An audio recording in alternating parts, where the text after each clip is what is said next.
We will now call the meeting to order Monday, November 16th, 2020 at 6:31 p.m. Pursuant to the Governor Abbott's temporary suspension of open meetings laws issued on March 16, 2020, and subsequent orders related to COVID-19 and limiting congregations of persons, the board will live stream their meetings so that members of the public may virtually attend the meeting. An electronic copy of the agenda may be viewed at the Dilley ISD website. Public comments should have been submitted as stated on the agendas and will be read aloud during the public comment portion of the board meeting. The open portions of this meeting will be recorded and made available to the public upon request. The subjects to be discussed or considered or upon which any formal action may be taken are listed below. Items do not have to be taken in the same order as shown on this meeting notice. For more information about public comment, see Board Policy BED. If during the course of the meeting, any discussion of any item on the agenda should be held in executive or closed session, the board will convene in such executive or closed session in accordance with the Open Meetings Act, Section 551.001, Eco Essential, Texas Revised Civil Statutes. Members present: J.D. Rodriguez, Gracie Silva, Frank Torres, Juanita Alvarez, Aida Chapa, Kay Smith, Renee Alvarez, and Dr. Emilio Castro. Sir, would you please do the honors at this time? Yes, ma'am. If you'll join me in prayer. Father, you said in your word, if my people, which are called by my name, will humble themselves and pray and seek my face, then I will hear them from heaven and will forgive their sins and heal their land. Loving God, tonight we seek your face and pray that you be our protection and our healer here in Dilley, Texas. Be present alongside us in the face of this pandemic and the illness we see every day. With you, God, we know there's nothing to fear. With you is the safest place to be. Lord, we ask your presence. Help us to rest in the knowledge of you instead of focusing on the feeling of fear.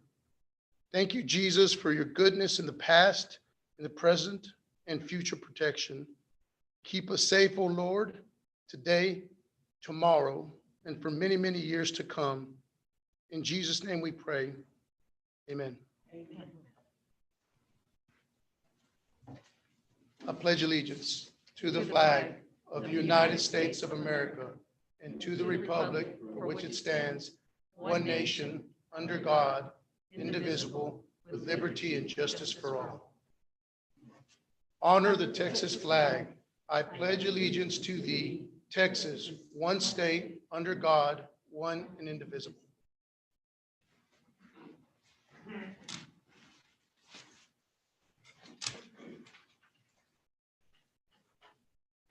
At this time, we have no audience comments, so we will go over and start with action items. Board of Trustee election, November 2020, issue certificate of election. As everyone knows, we had the unopposed election. So in the name and by the authority of the state of Texas, this is to certify that at a general election held on November 3rd, 2020, Kay Smith was duly elected trustee place 2. If you can stand up, Ms. Kay. J.D. Rodriguez III was duly elected trustee place 5. You can stand up. And Gracie Silva was duly elected trustee place 6. You can stand up. And Frank Torres Jr. was duly elected trustee place 7. So congratulations. I will go ahead and take you your certificate.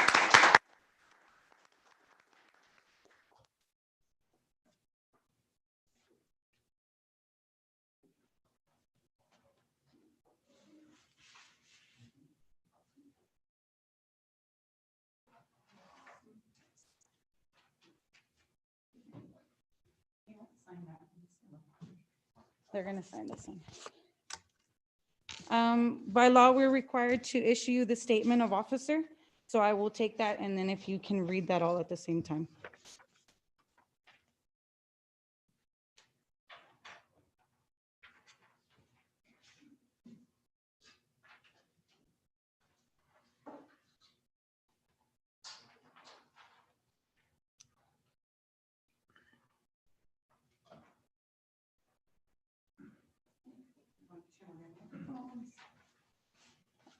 and say it together. And then when it comes to the part where it's your name, if you'll individually say your names.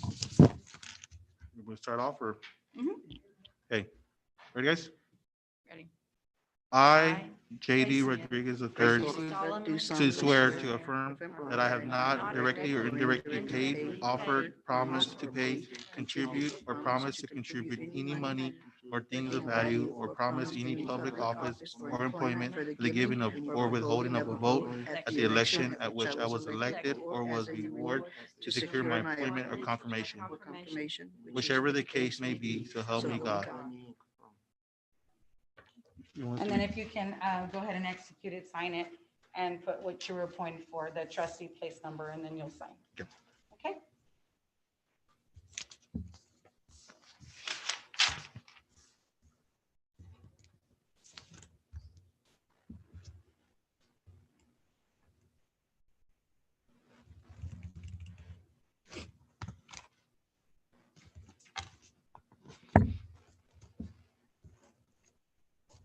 So they've signed the statement, The what, ma'am? they've already signed the statement of officer? Yes, and here comes the judge, so he can do the oath of office.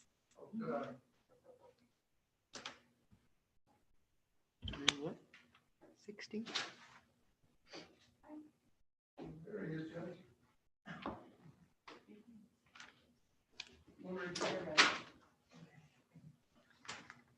Next on the agenda, we have administer oath of office to elected members by Judge Flores.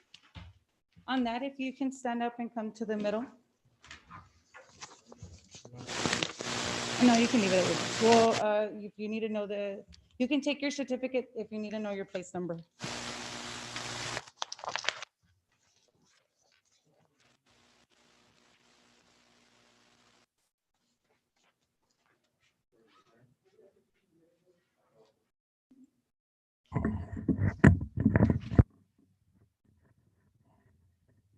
This one, Judge.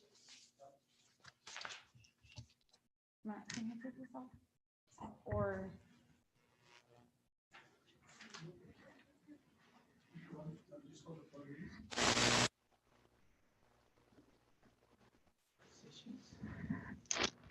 Mhm.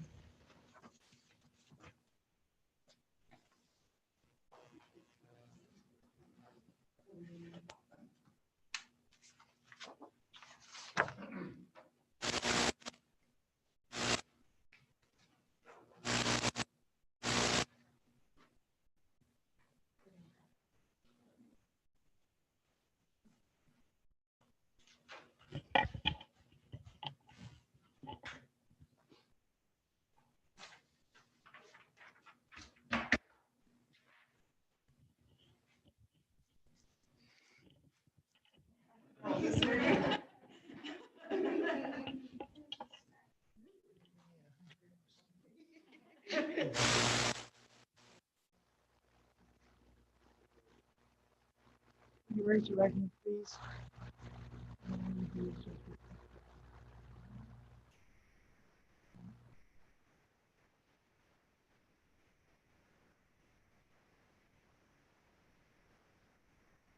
In the name and by the authority of the state of Texas,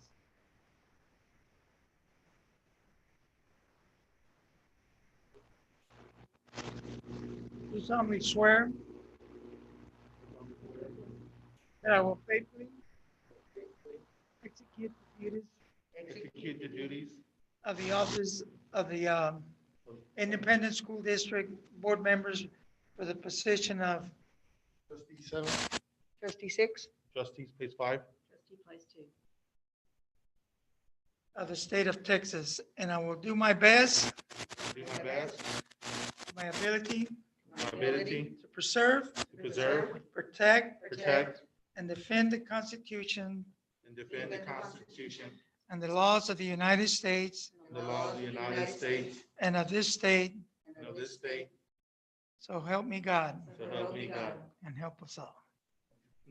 By the authority invested in me as your municipal judge, I do solemnly swear that you are now certified board members. Congratulations. Congratulations.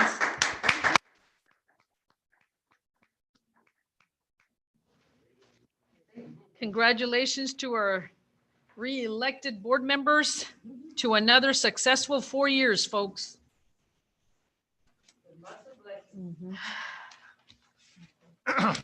Next, we have discuss and sign conflict of interest statements.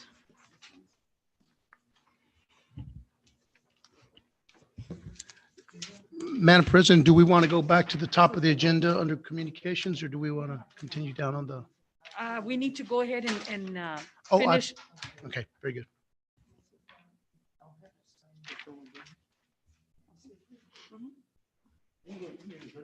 No, it's okay.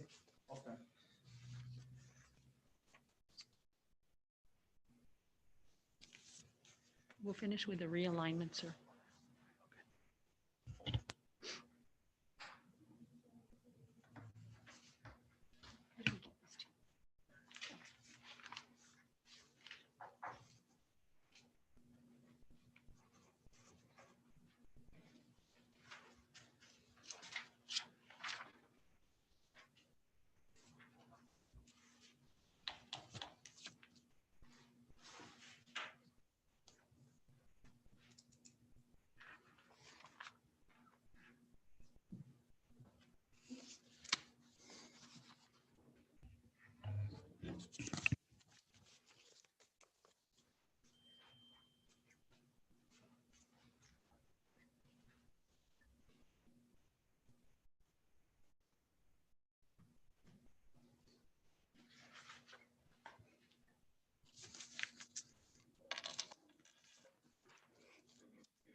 If you don't have any questions on that, we're good. I can pick those up Okay. after the meeting.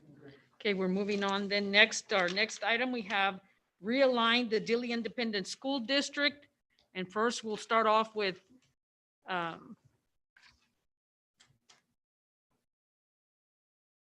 nomination for board president.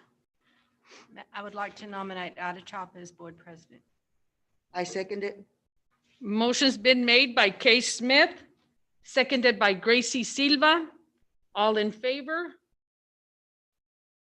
None opposed. Motion carries. Next item, we have our vice president nominee. Do I hear a motion?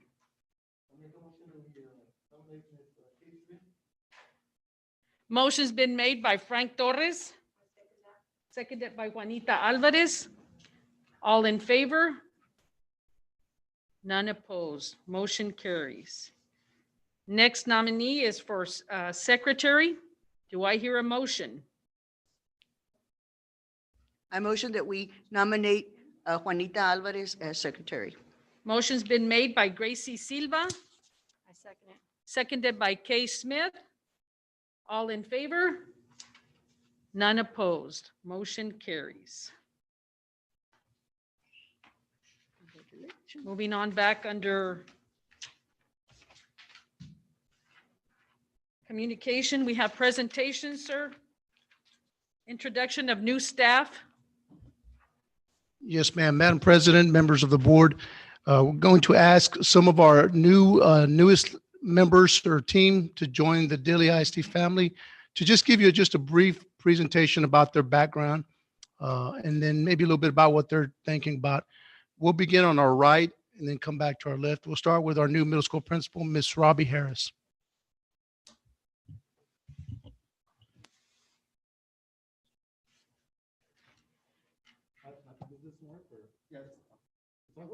Okay. All right, good evening to the Dilley ISD school board members and school community. My name is Robbie Harris, and I am humbled and honored to serve as the new principal of Mary Harper Middle School. I come to you as a seasoned educator of 14 years. I've served both at the middle and high school levels. At the very beginning of my career, I started out as a mathematics teacher and basketball coach, although I never played basketball in my life. I got drawn into that one. But it was there that I learned the importance of students having opportunities for growth, development, and creativity. I also learned that building positive relationships with students and families would be at the foundation for any success that I would have in my career. After having a successful start as a mathematics teacher, I decided that I wanted to make a broader impact through school leadership. Over the span of my years of service, I've served as math instructional coach, testing coordinator, assistant principal, and director. And all of these experiences have shaped who I am today and have brought me here to be the principal at Mary Harper. At the middle level, I've had the opportunity to work with programs that focus on the whole child, such as social emotional learning and also restorative practices. These two programs allowed for my staff to help students effectively apply the knowledge, attitudes, and skills necessary to understand and manage emotions. Due to my background in mathematics, I was also able to branch out into STEM education and CTE, career and technology education leadership. Some of the most notable accomplishments derive from my work towards motivating at-risk students to study technical careers in engineering, computer science, and cybersecurity. Most recently, I've had the opportunity to work with the government agencies and top industry partners in cybersecurity to launch a Pathways in Technology Early College High School. These partners included the United States Department of Education, the Department of Homeland Security, Workforce Solutions, and Essential Federal Services. I look forward to bringing this same information to my school at Mary Harper, and also allowing for guest speakers to come into our technology classes and talk why it is important.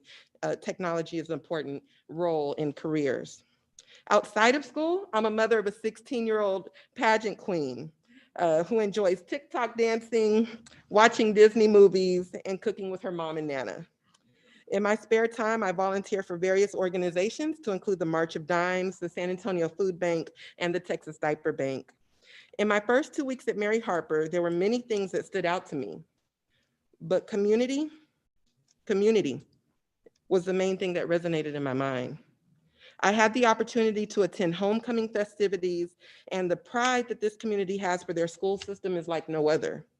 It deeply touched me how the football team members were so grateful for their parents, staff members, and school board. The students were appreciative of how their community backed them the entire season. As for the students of Mary Harper, I engage with them daily, whether it's at drop-off, pickup, in the hallways, during lunch. I enjoy each and every conversation with my students so that I can begin to build a relationship, moving them towards academic success. I am so proud to be their principal, and I leave them with honor and humbleness in being in this position. I look forward to a long-lasting career here in Dilley ISD. And finally, I would like to extend a thank you to the Dilley ISD School Board for your support. So thank you very much. Thank you and welcome aboard. Thank you.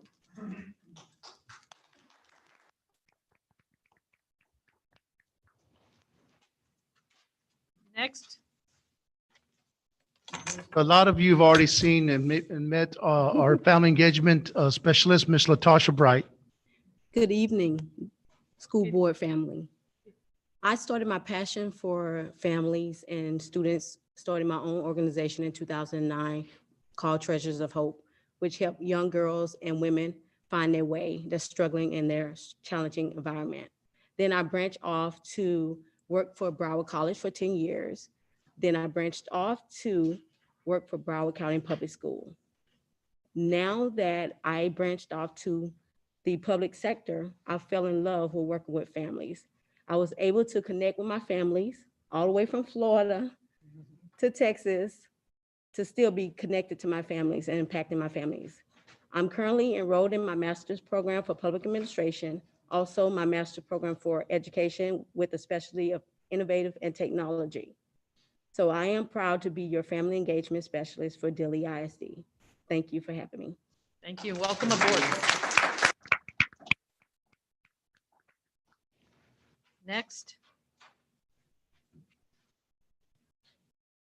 Placing Mr. Javier Torres as our new Facilities, Maintenance, and Custodial Director is Mr. Jose Aranda. Madam President, members of the school board, people present and people joining us virtually, I thank y'all for allowing me to introduce myself. My name is Jose Aquiles Aranda. I was born in Laredo in 1972. Shortly after that, we moved to the city of Dilley and I grew up here. I lived here most of my life. I graduated here. My brothers and sisters, which I am the oldest of, I am the oldest of 10, 6 brothers and 4 sisters. We all graduated here as well. My wife of 25 years and I have 3 children, 3 girls and 1 son, of which we have 7 grandkids. Okay. All my kids graduated here as well. We are deeply rooted in this community. Most of us have settled here and have made our lives here. And that being said, I take great pride in being able to come back and serve where so much was given to me. In serving as your facilities director, I hope to take what we have now as our facilities and take care of them to the point where we're able to make them last as long as we're all here, as long as our kids are here, as long as our grandchildren are here. To do that, we first must be able to work together. In saying that, I have been able to bring our custodial staff, our maintenance staff, and our ground staff together by listening, because to be heard, we first must be good listeners. And so I have been hearing their needs. An example of that is that we have begun to adjust their schedules, their work schedules, to where they're able to go home at a decent hour and be home with their families instead of working here till 11:30 at night. Another example will be the fact that we've had some of our staff go down due to illness. Because we've been meeting our people's needs and listening to them, they've now become a team. They're working towards a common purpose. Because of that, due to the illnesses that we've had and not having the personnel to back them up, they've come together and were able to accomplish the same amount of work, not only taking care of their duties, but the duties of their fellow workers that were missing, to be able to accomplish the needs of the district with less people. They've stepped up. That's something I can say about our people here. They have stepped up to the fact that we needed them in a time of need, and they were able to help us out. But basically, it was because of the fact that we started listening to their needs and met their needs. I hope to be able to be a good steward of what has been placed before me. One example of that is that we have begun to adjust air conditioning schedules. We've been able to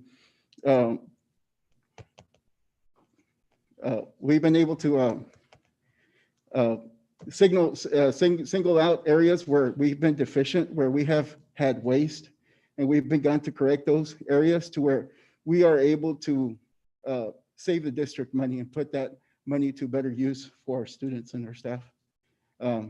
So in closing, I would just like to say that I thank y'all for the opportunity to serve y'all. As long as y'all will have me here, I will give you 100%. I'm not completely, what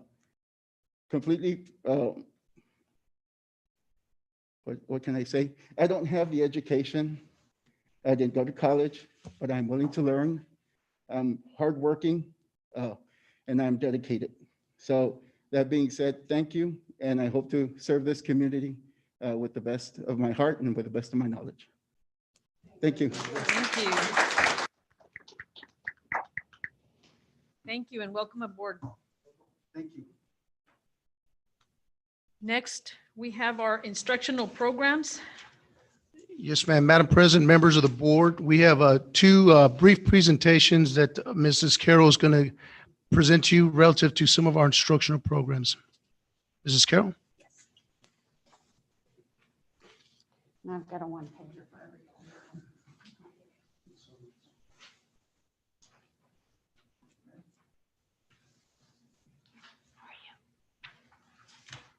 Thank you.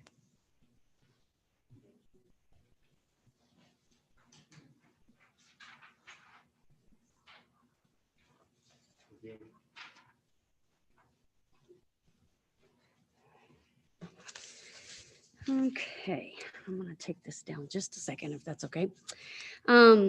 What I have put together for the board tonight is a very broad overview of our instructional materials and programs. So if you look at the top, you will see a chart that says it's program material, and it'll say Dilley Elementary, Mary Harper Middle School, Dilley High School, and then the total.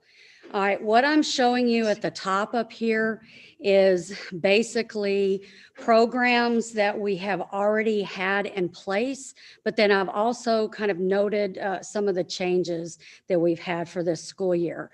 So you'll see that we have Achieve 3000 reading. We've had that in place several years. I know it started at the middle school first, but we've had it district-wide for several years. This year we have new Achieve 3000 math.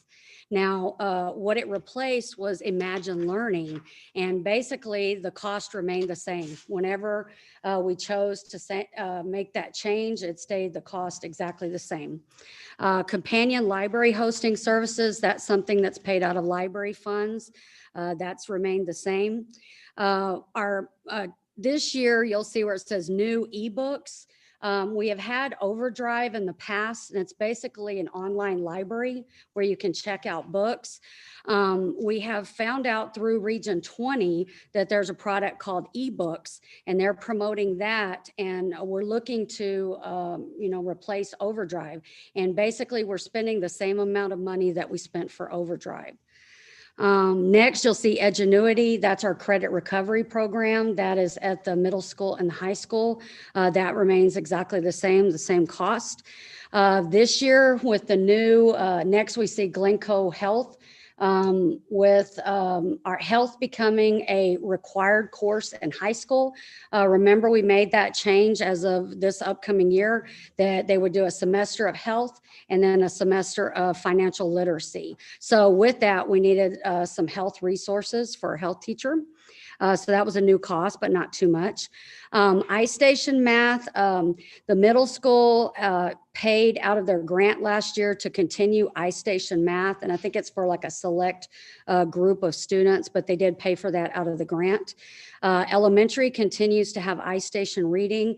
iStation only goes up from kinder through 8th grade. It is not a high school product. Learning Ally is a free resource to us, and it is specifically for dyslexia students and special education students. And again, it's to help them. It's like digital books. It's a lot, ebooks kind of has that too, but this is specific. And we have teachers that or specific personnel that actually approve students to get those Learning Ally resources. Next, we have Reading Counts. Reading Counts, I know it went up just a little bit from last year, but that was just overall the cost of the program itself. It's not a new program for us. Rosetta Stone, we have licenses at the elementary school, so that cost has remained the same. Our biggest cost for materials this year was definitely our high school ELAR adoption. And so whenever you have a new adoption, we have instructional materials money for that. And so you can see that was $28,000. And again, those adoptions usually last 8 years. So that will last us for quite a while. Then new, this year we have Smarty Ants. It's a reading program. We are using Smarty Ants because it's Achieve 3000 product. And we selected that to replace what we were using, which was called Reading Eggs. Again, the cost evened out exactly the same. So no additional monies there. We continue to use STEM Scopes. Study Island, the middle school has Study Island. That's remained the same. Summit K-12 is a product that we have for our ESL students. It helps them get prepared in the different areas for the TELPAS test, and they are still giving that to no cost to us. We didn't think that was going to happen this year. We figured there was going to be a cost, but they gave it to school districts for free 1 more year. And then our TEACS resource system, that is our curriculum for the district. Overall, we pay $8,000 for that, and so that's remained the same. So the top portion is basically all our instructional materials that we've had in place. You can see that what we put in place, we had an adoption, so you have to adopt Anything we put in place, we've replaced it with something else that was basically the same cost. And when you look at the bottom, I wanted to kind of show a lot of our instructional needs. The biggest cost went to our remote learning needs, and that's what you'll see at the bottom. So everything that you note at the bottom are new costs for this year. When we purchased Canvas district-wide, Clever, we have, it's to no cost to the district, but it is something new. Cami, there's a cost there. Seesaw, and then of course, when we got the webcams, microphones, and tripods, which was presented to you a few board meetings back, that has definitely been our biggest cost. So just kind of wanted to give a presentation, an overview of our instructional materials that we're using across the district this year. Yes. Families familiar with all of these reading programs that we have? Well, I know the ones that are assigned by teachers, in the actual courses through remote learning, yes, they would be. If we can reach out more and find out if you're concerned about that. Well, because what I've had experience is doing the remote with the Yes, ma'am. grandkid. I came to find out about all these reading programs and they were awesome. They're great. And I was wondering, I wonder if everybody knows that we have all of these things for them. Yes.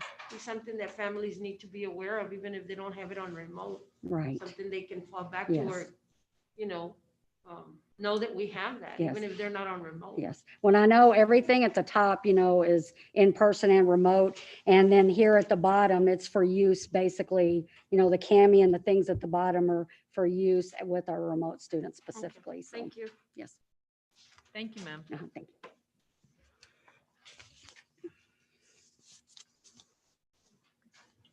Next, we have the return to school for individual students. Dr. Castro? Yes, ma'am. Prior to our shuttering of the school district, TEA had approved that any district is able to now ensure that any remote learner would have to come live. So the TA commissioner has put that rule now in place. So for the last 2 weeks, districts have been moving in that direction to have full 100% live instruction. Having said that, we did submit an attestation to TEA indicating that we would be prepared to move in the direction of either selecting individual students or having all remote students go live. So Mrs. Carroll is going to speak to you a little bit about that. Of course, at this juncture, it's a moot point for now, but we did want to go ahead and have it in place in the event that, we move into a good position after the holidays.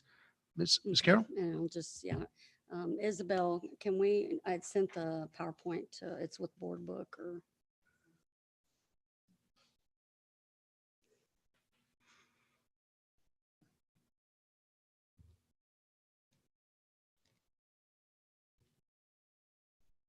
And again, this is an information item. It doesn't require you to vote on it tonight.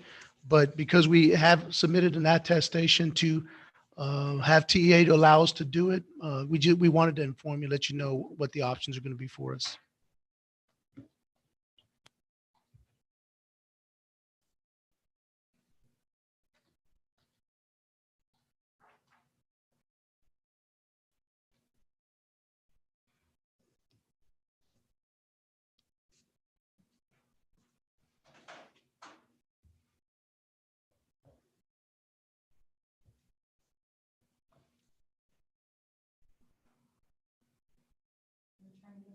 Yes.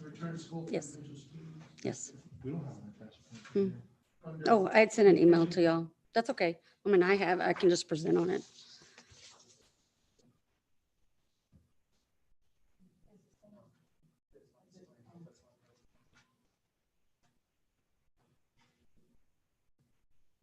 That's okay. I could just present. Yeah, I'll just talk to it. All right. As Dr. Castro said, as of November 5th, 2020, TEA is now allowing districts to cancel remote learning for individual students based on either the student's attendance and or their academic performance in the remote instruction setting. And until this time, they had not allowed that. You could not base inviting students back. And so this was new as of November the 5th. So as Dr. Castro said, he did complete an attestation, which was the first step in that process.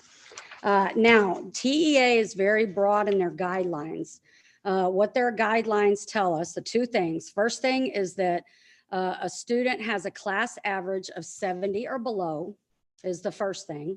And then the second thing is a student has 3 or more unexcused absences in a grading period. Now, what they say is they allow school districts to decide on criteria that include one or both of the above, and we may make the thresholds more lenient than that.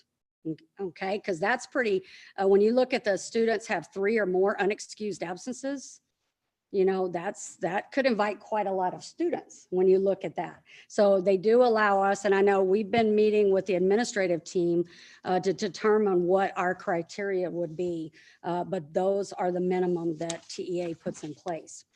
Now, school districts must notify parents at least 2 weeks prior to requiring the students to come on campus. So you do have to give 2 weeks notice. Parents may agree to change their child's learning environment to on campus, or they may appeal. All right, there's 2 ways that they can appeal. They can submit a medical exemption, and there is a specific TEA form.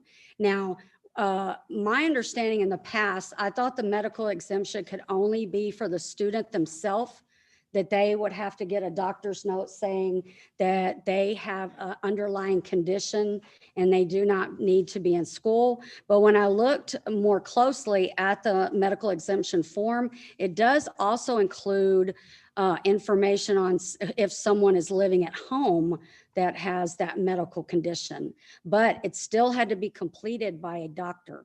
So they would have to go to a doctor, and a doctor would have to fill out this form. Now, the other thing is they can request, say if there's not that medical exemption, a student can request, or the parent can request, a transition meeting. They're calling them transition meetings. And the parent has to have 3 days notice, or we have to give them 3 days, and the student continues to learn remotely until that meeting is held. And basically in that meeting, they're trying to, they tell us why they think their student needs to remain remote. But again, the district still has that discretion of if we set that criteria of what their academic expectations are or what their attendance expectations are. But it does give the parent the right to ask for that meeting. A few more TEA guidelines about it. It says if the parent, say if we send the letter home to the parent and the parent does not appeal, or if at the conclusion of the transition meeting, the school district does not conclude with the parent that the student can be successful learning at home, then the district will require the student to transition to on-campus learning.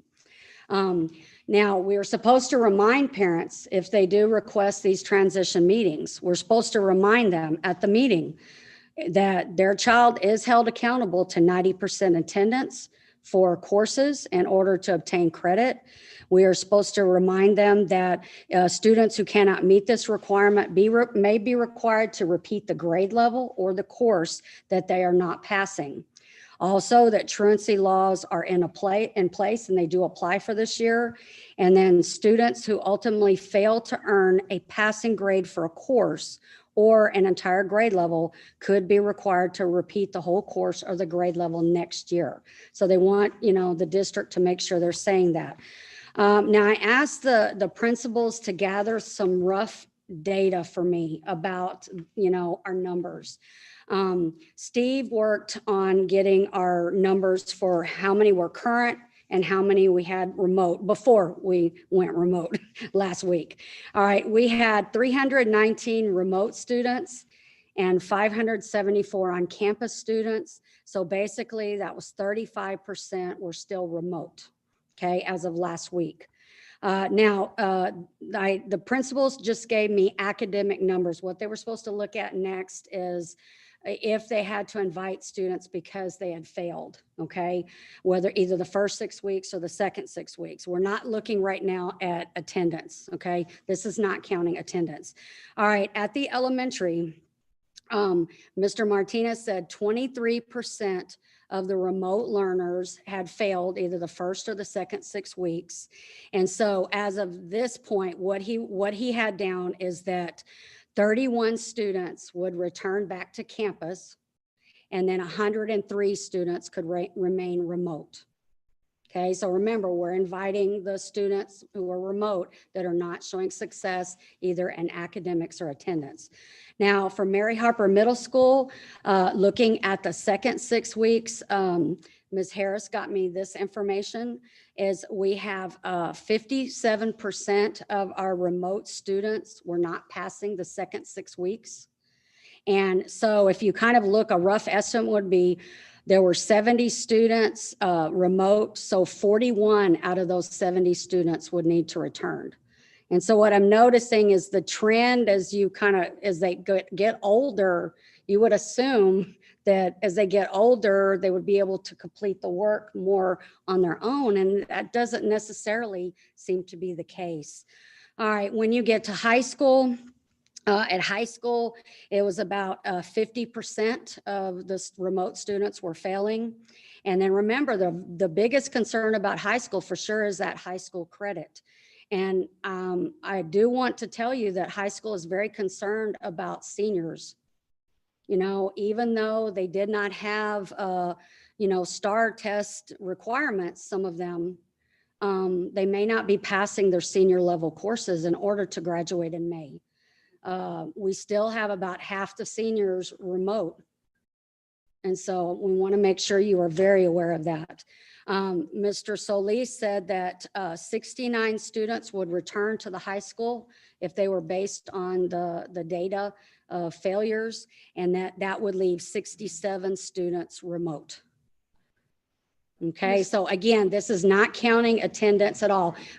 A lot of times your students that may be failing are your attendance problems also, but it could add a few more to this if their attendance is a concern. I do have one quick question, Ms. Carroll.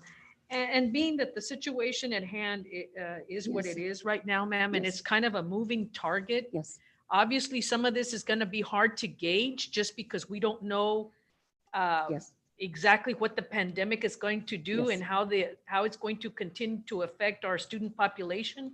So with that being said, if we already know that some of these kids are already at that level and in jeopardy, what are we going to do to be able to help them out or reach out to those parents to tell them, okay, folks, this is a situation at hand right now.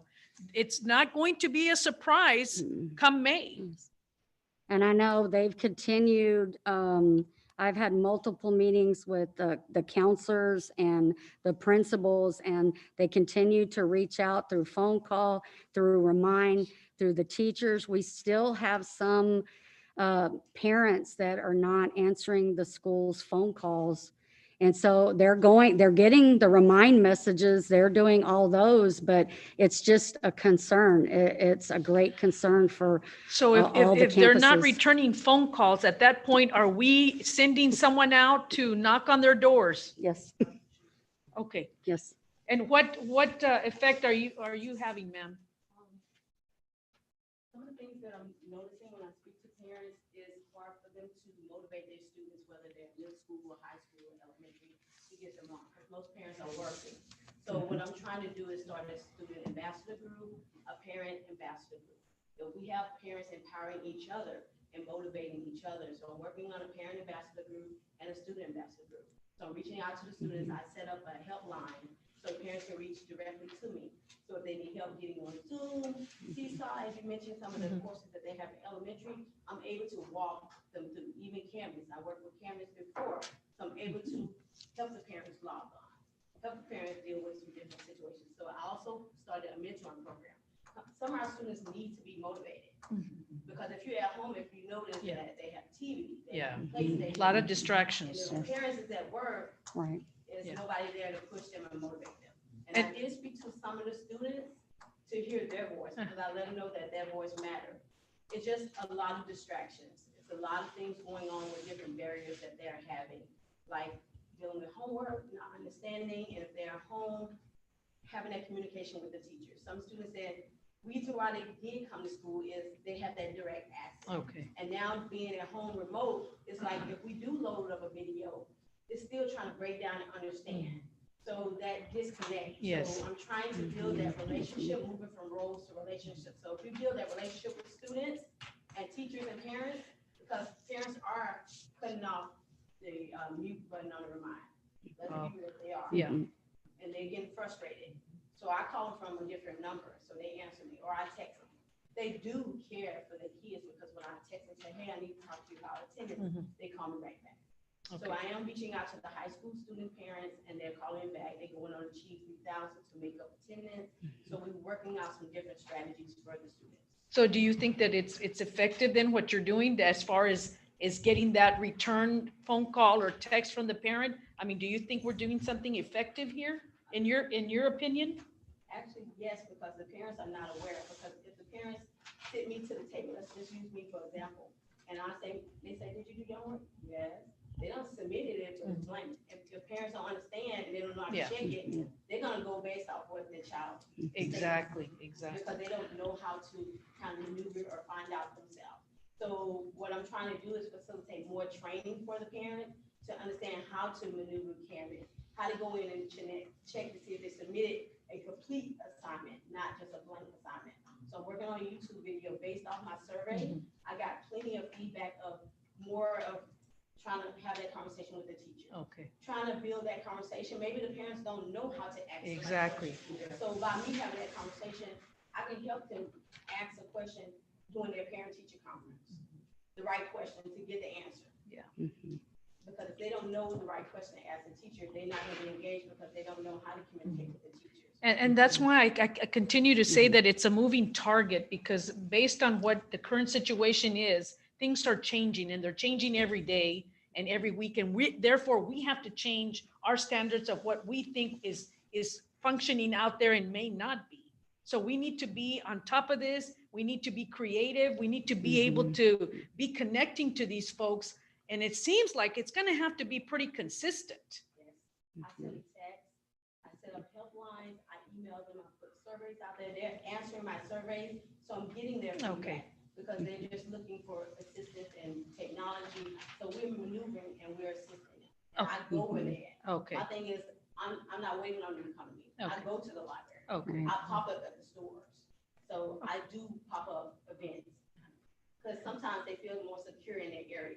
So I connect with the daily housing. One other quick question. So how often are you being notified?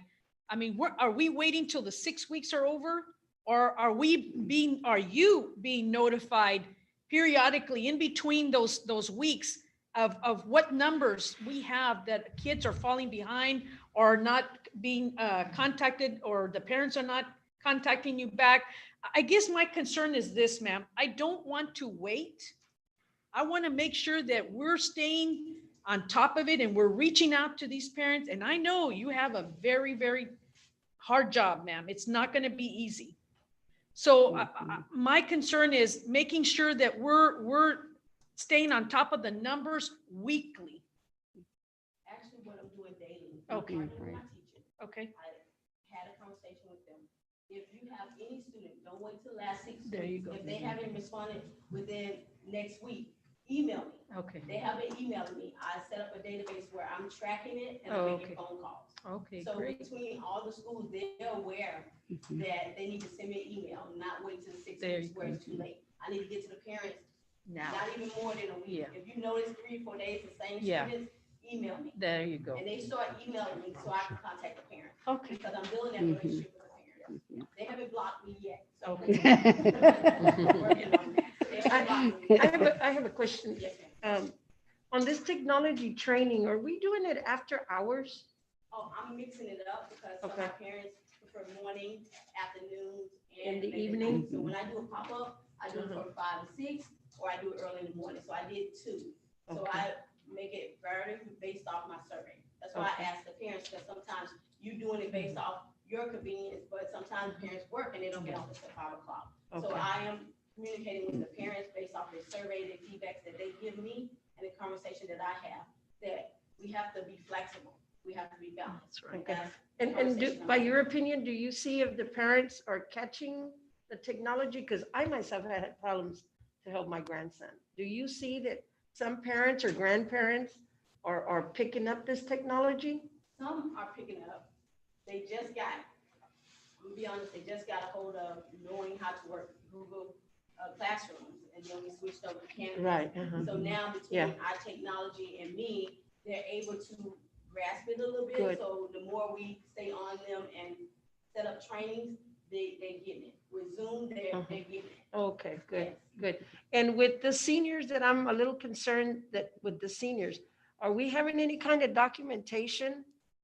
I know Or that. when May, something comes around and says, no, my son was there.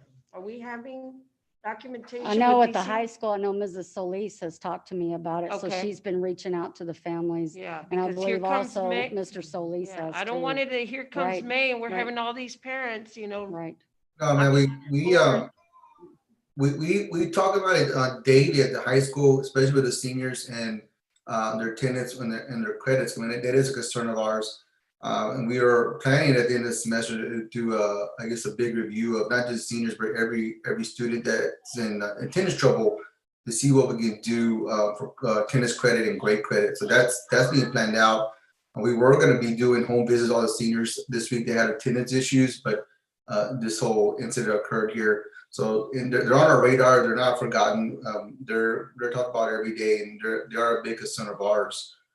Ms. Drinker has a good spreadsheet where we track all the seniors or every student that has an attendance problem, and we assign a makeup work through Achieve. If they do an Achieve article, they can make up an attendance day. We have a lot of kids who are catching up on their days to that process. So it's getting better.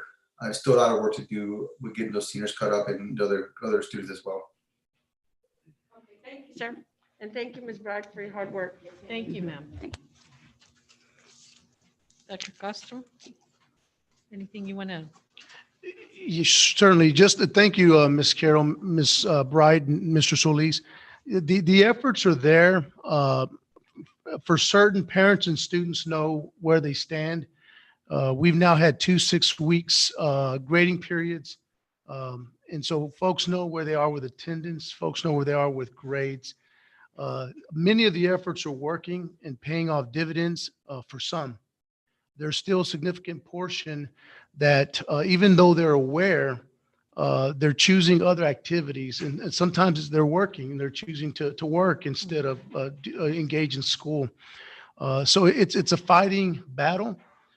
It's one that we're continuing to morph. And as you stated, Madam President, it's continuing to adjust.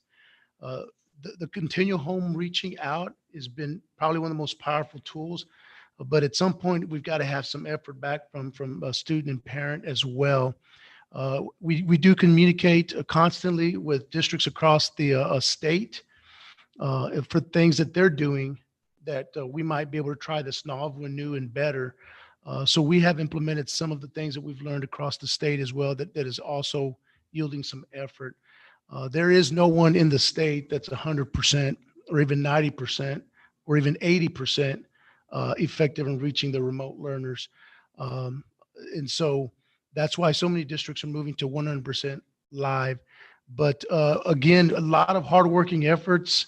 I know one of the things Ms. Bright, and she said a lot of the things she's doing. She didn't mention everything she's doing.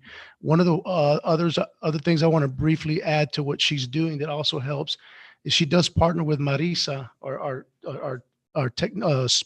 technology specialist, and she is also bilingual. So that really helps that gap is when I appreciate Ms. Bright partnering with her in that regard as well. So again, we have our ears wide open and our eyes completely pierced towards anything else that we might try to engage students. So thank you for your questions, and our efforts will continue to morph as we adjust and try to fight that good fight. All your seniors who are remote learners, what percentage would you say are in trouble at the time being? I mean, because I think right now, every student is important, but these are more pressing because this may be the first year where there might be a rude awakening that so many didn't graduate. So how many seniors would you say are remote learners? And of those, what percentage would you say is in trouble of possibly not graduating as they're going today? Right now, the number of seniors who are at risk of not graduating due to attendance is 24. I don't have the number of those that are remote from that group, but I wouldn't guess. I have to go back and check what that exact number is, but right now it's 24.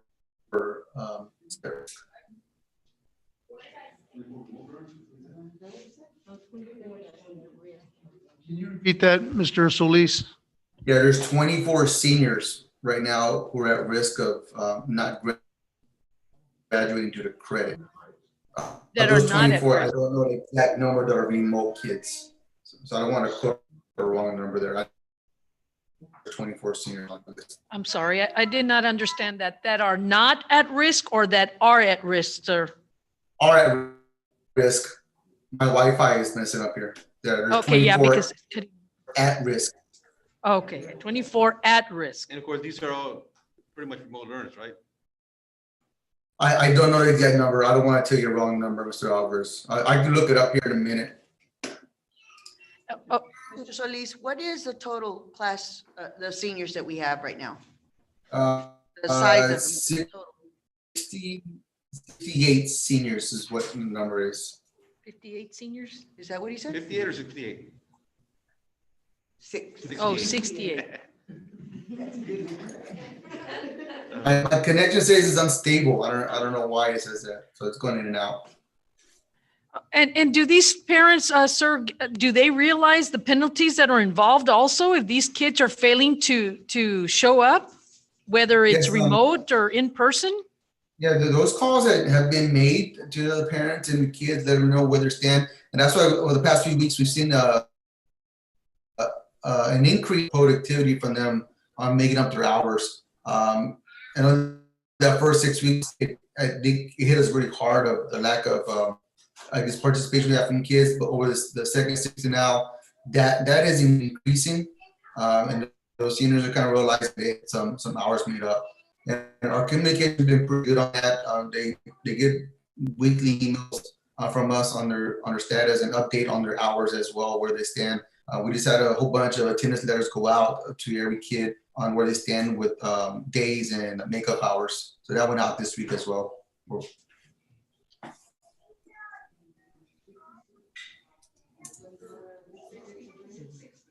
It's a lot of students, Yes, ma'am. a lot of students.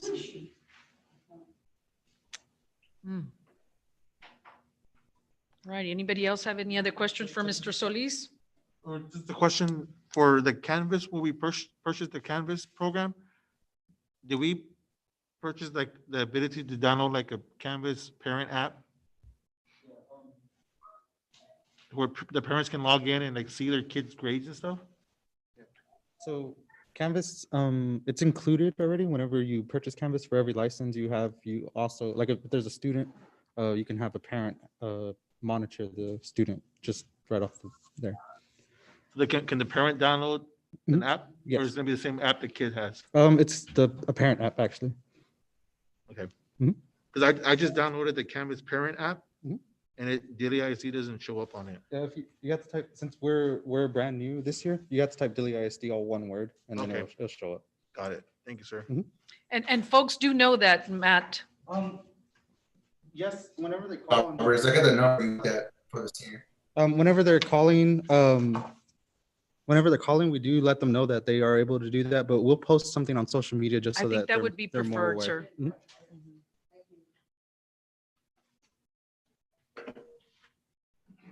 All righty. No other questions. We're moving on to our superintendent's reports, which we have the principal reports all in your board packet. Sir, do you have anything? Yes, ma'am. Madam President, members of the board, we'll begin with our elementary principal report, then we'll come up to middle school and high school. Mr. Martinez? Yes, good evening, everyone, Madam President, members of the board, Dr. Castro. Tonight, I'm going to be presenting on my principal's report. This principal's report was done about 10, 11 days ago, and so vastly different from what we're experiencing right now, but we'll go ahead and cover some highlights. Total enrollment at the elementary school as of November the 5th was 425 students. I give you the breakdown of each individual grade level and then also the average daily attendance. So at that time of November 5th, we were at 68% in school. So we were very, very closely approaching 70% of our population as in-school learners with 32% remote. And overall, the campus had a 94% attendance rate. So again, our goal with the elementary, with the little ones, is to make sure that we're getting them back into the classrooms as much as possible. And again, we're very quickly approaching 70%, and we're going to continue to climb back up and get that number back up as high as we can as we're working through here this time period. I know we're having to have our students all remote here for the little bit of a time period here before our Thanksgiving break, but we're going to be very, very closely working towards getting back that number and getting our kids back in school, as we know that our elementary kiddos really, really benefit from having in-school instruction. So that's our goal, to make sure we get that number, a good, healthy number, and close to 70%. I'm real proud of our in-school attendance. We have implemented fully, as of November the 3rd, our Canvas program. Our students and teachers have made a very wonderful transition. I know a lot of our students and staff members were a little bit scared at first. I know the Google Classroom was a big hurdle to clear at the beginning, and then they got comfortable with Google Classroom, and then transitioning into Canvas has been a little bit, again, just another hurdle to clear, but we've been responding very well in the lead ups to November the 3rd. We had for a few weeks started slowly implementing attendance and also some assignments into Canvas, so that way when we hit the ground running on November the 3rd, it wasn't just a brand new foreign program. They had a little bit of experience leading up to it. So I think that's why we've shown a little bit of success early on with our implementation, and we've been very much having that as a big focal point here going forward. Even as we've transitioned out to remote learning, it's worked very, very well as our kids are familiar with the Canvas program.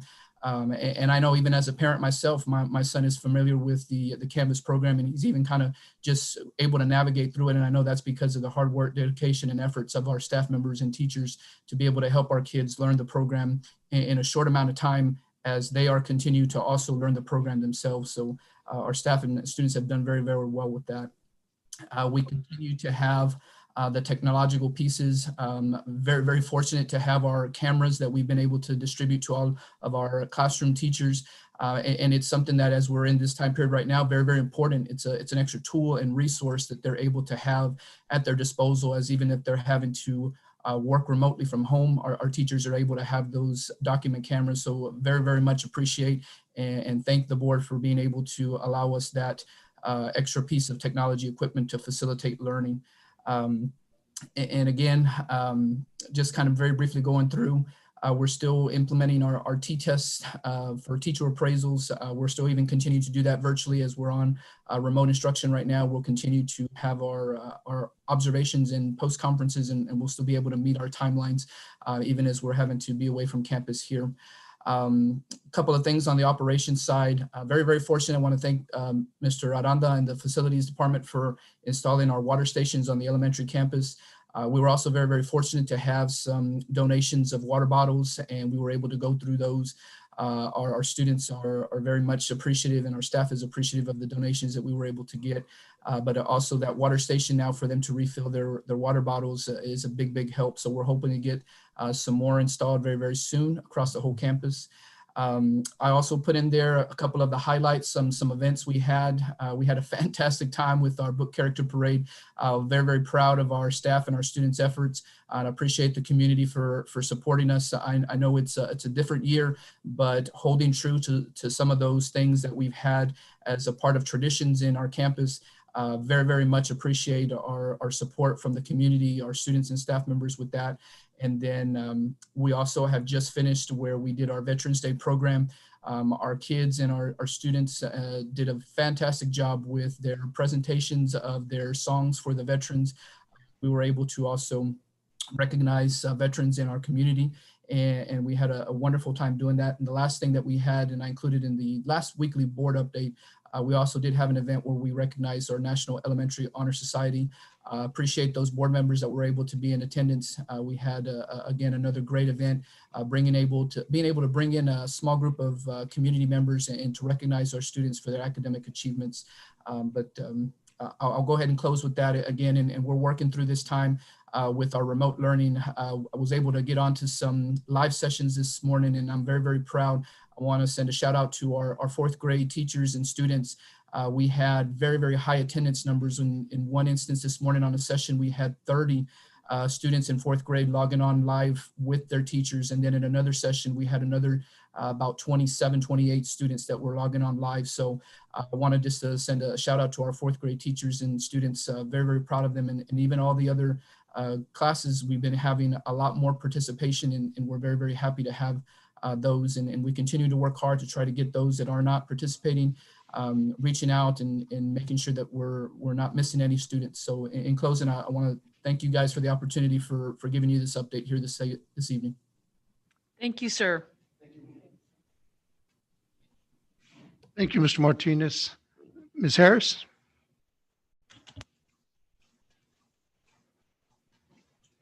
Good evening again, members of the Dilley ISD School Board and school community. As far as personnel, myself, I was hired and brought on as a new principal of the middle school. As far as procedures, we do continue to implement the Dilley ISD COVID-19 procedures. And in addition, we will be submitting an order for desk shields. So we are surveying classrooms and meeting areas to determine the number of desk shields needed to support social distancing. As far as the touchless hand dispensers, they are used for daily check-ins. Of course, right now we're shuttered, but we do have those available and stationed at central locations throughout the building. Hand sanitizer is also available in each room for student and staff use. For curriculum and instruction, there's a full list there for September, October, and November. PLCs included collaborative study groups and Marquez reading. Continued support and training on Canvas is being provided, and many teachers have also requested additional training one-on-one or during their department planning days. And the technology department has done a very good job of ensuring that there's a schedule available, and at any time teachers can go online and schedule an appointment for training. Full implementation of Canvas occurred on November 2nd, 2020. Teachers are working on second semester pacing calendars that will be submitted prior to the December holidays. Calendars will include second semester TEKS, review items, and intervention activities. So we're already preparing for what our intervention needs to look like. So that's what I've kind of tasked the staff to do. Go ahead and line out the entire second semester. We're going to look at definitely dates that they need to take out of their calendar due to holidays, but also looking at the intervention items from their unit exams that need to be back in the calendar for intervention. We are continuing to access and collect data to make informed decisions about intervention support, such as lab support, pause, and tutorials. As far as our budget, there was a purchase order for the month of November to include T-test training for myself. Purchase orders are reviewed and approved based on campus need and relevance to state standards. The November data that I did share was the unit assessments. And so it's there listed by grade level. And then we also in November had our virtual Veterans Day salute, and where the students, it was actually very student led. They were my co-hosts for the event, and they also sent in videos. Some discussed historical topics for Veterans Day, some honored a family member, and then some also submitted pictures of family members for our video salute. And so you can see there's some pictures there. We also have one of our teachers, staff members, Mr. Leonard, who served as our guest speaker for the program. Right. Thank you. Thank you.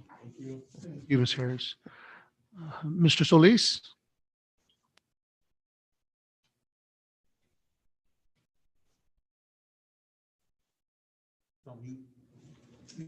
Sure.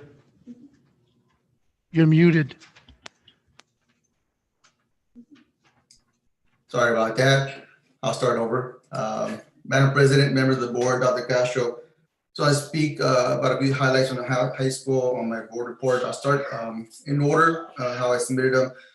We had an inaugural Spirit Club that is initiated by Ms. Solis and Ms. Starnes. They saw a need there with the hallways being kind of bare with homecoming coming up due to the lack of students in the building. So they created this spirit club. We have over 30 kids. We have joined the spirit club, and they may consist of 9th, 10th, and 11th graders with some seniors. And it's surprising that the majority of those kids in that spirit club are boys.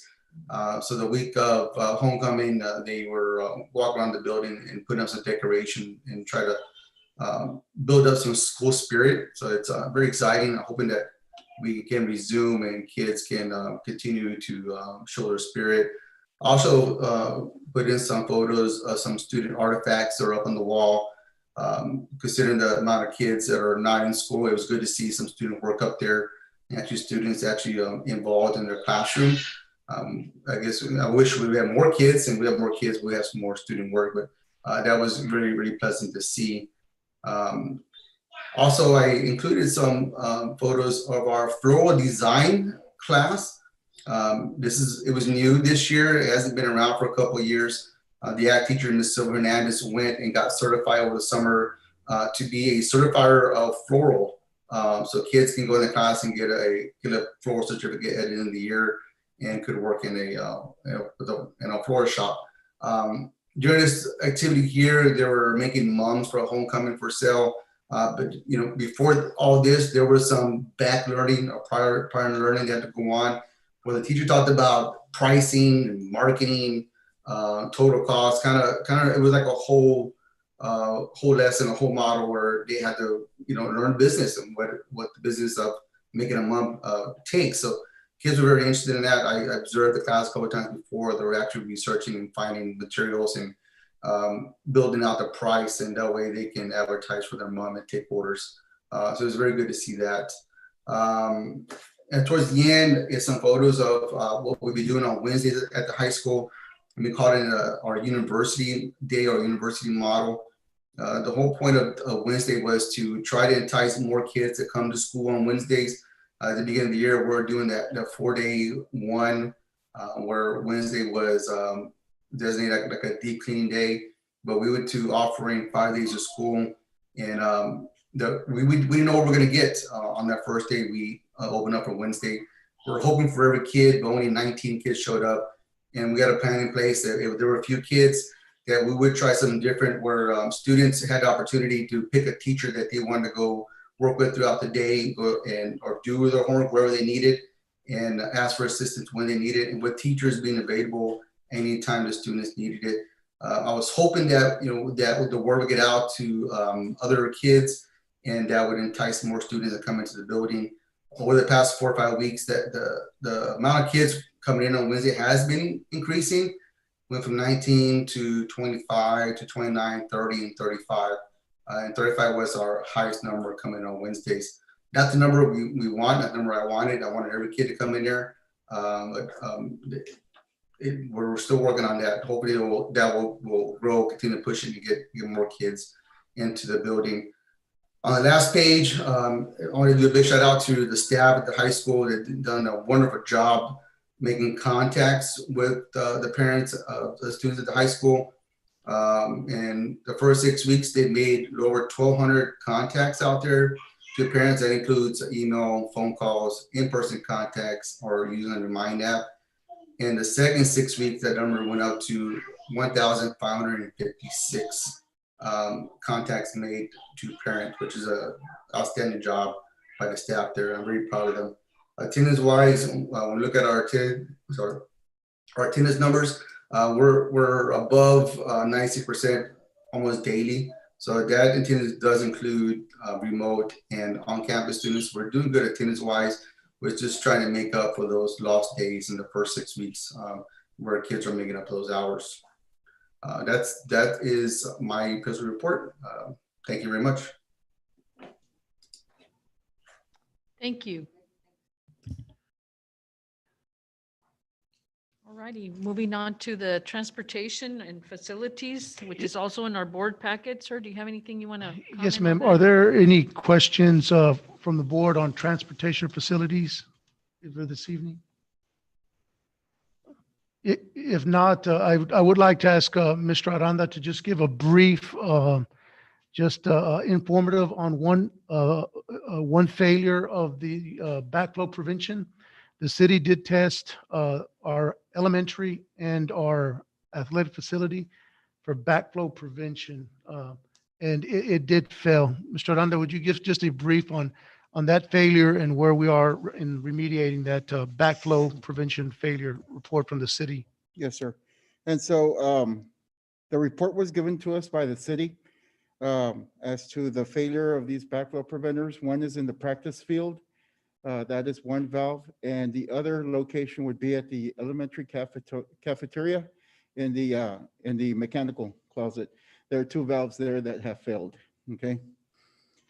These are internal failures. They're not leaking externally. It's just that these valves are supposed to prevent any backflow from the district buildings back into the city municipal water supply, and they're not doing so.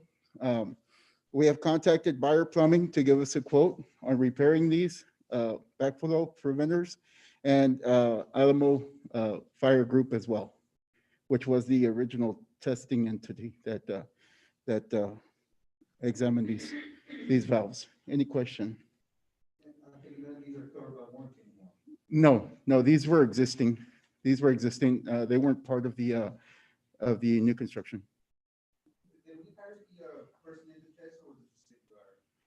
I believe we did. They're required by the city for us to have these tested. And so in doing so, we provide the city with a report that we're in compliance. This time around, these backflow preventers failed. It says they failed in September, but actually the testing was done back in April and we barely got the report. Any other questions? Thank you. Thank you. Oh, I'm sorry. It's a check valve. One is a 1.5 inch. The one at the practice field is a 1.5 inch line, and the ones at the cafeteria are 3-inch lines. They will make the determination once they come and look at them to see if they can use a retrofit kit to replace any gaskets or anything internally, or if they need to be replaced. I believe that I was looking back on some of Mr. Torres's reports from earlier years, and there has already been work done on some of these valves. Are these open ground or are they like in the foundation? They're accessible, like the ones at the cafeteria, they're in the mechanical room. Yes, sir. Yeah, they're accessible. Anybody else?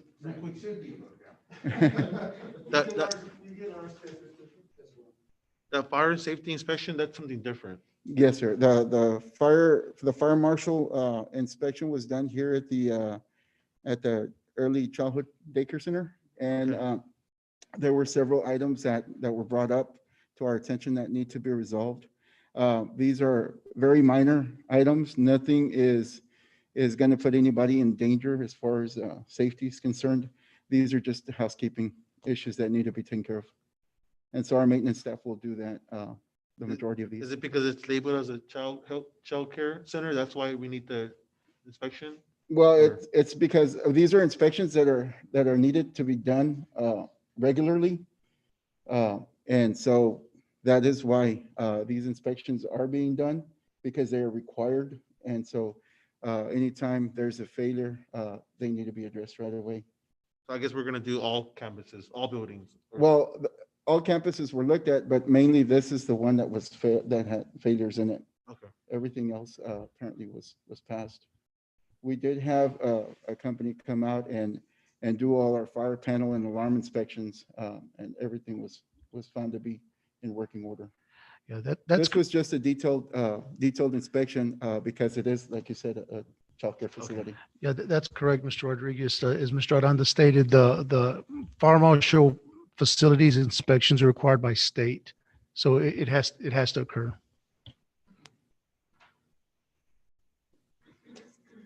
Anybody else have any other questions? Thank you, Mr. Aranda. Appreciate that. Thank you, board members. Madam President. Okay, sir. Then you had something else, sir, that you, under the agenda? Okay. All righty. Moving on to consent agenda. We have the minutes of previous meetings, budget reports, monthly investment, tax collection, and bills for payment.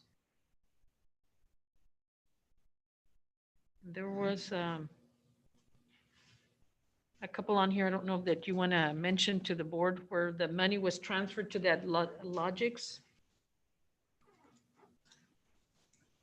Yes, ma'am. One of the items was a $2 million wire transfer to Logic pool.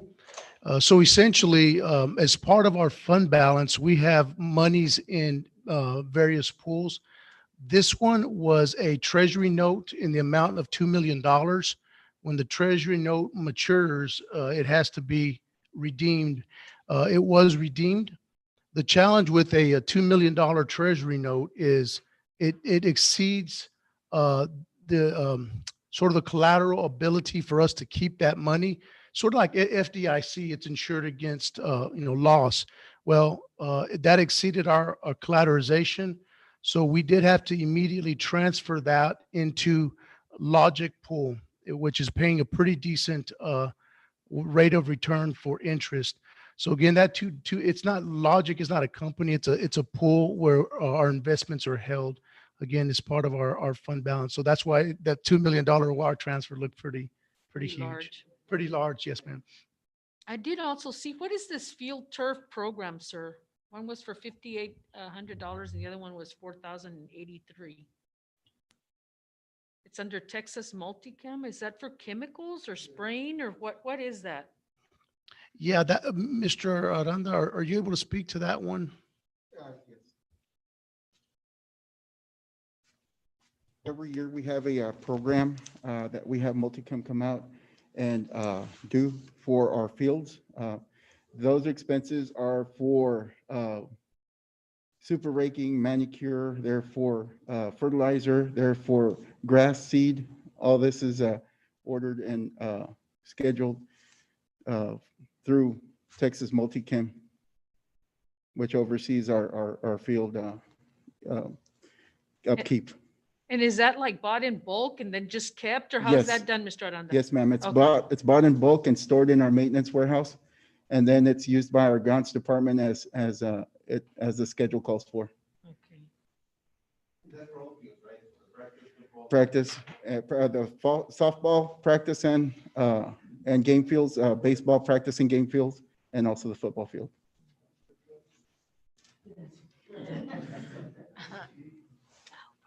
And then I also see special education first quarter, $78,000. Can you, That's just part of our payment to the cooperative, paid by each quarter.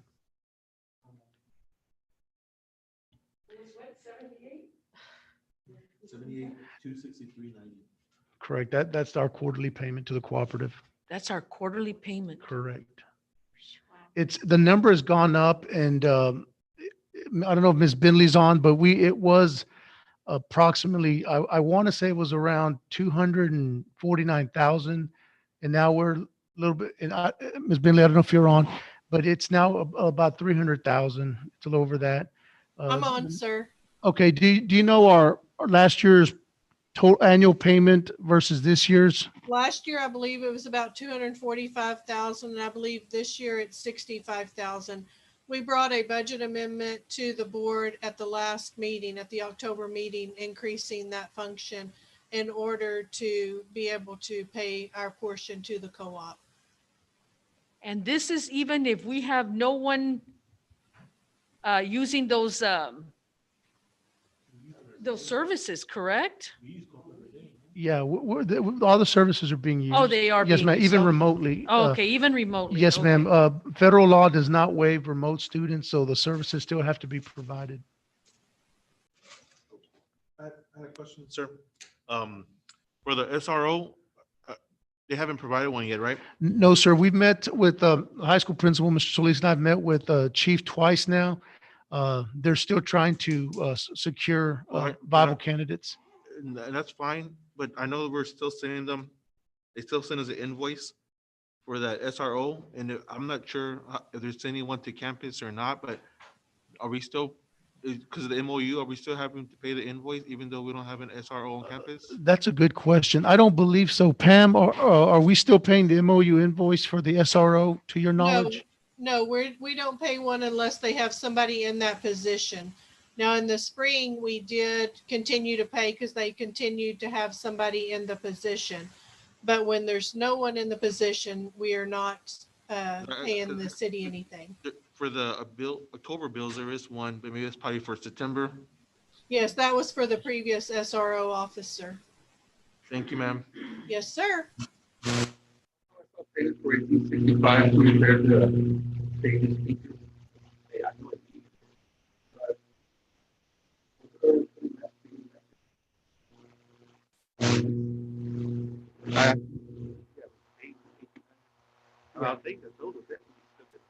Yeah, so the part for the speakers, what it was a tweeter, two tweeters that got blown from the top speakers, the two top speakers. The tweeters were, the actual components, hardware was under warranty. On the contract that we had, it's labor warranty for a year, and it was a couple weeks over the year. And that's why, that's the payment that is there just for labor to repair those. But the hardware components were under warranty. I mean, because I know at the very first football game, already, yeah, the quality was so bad. So,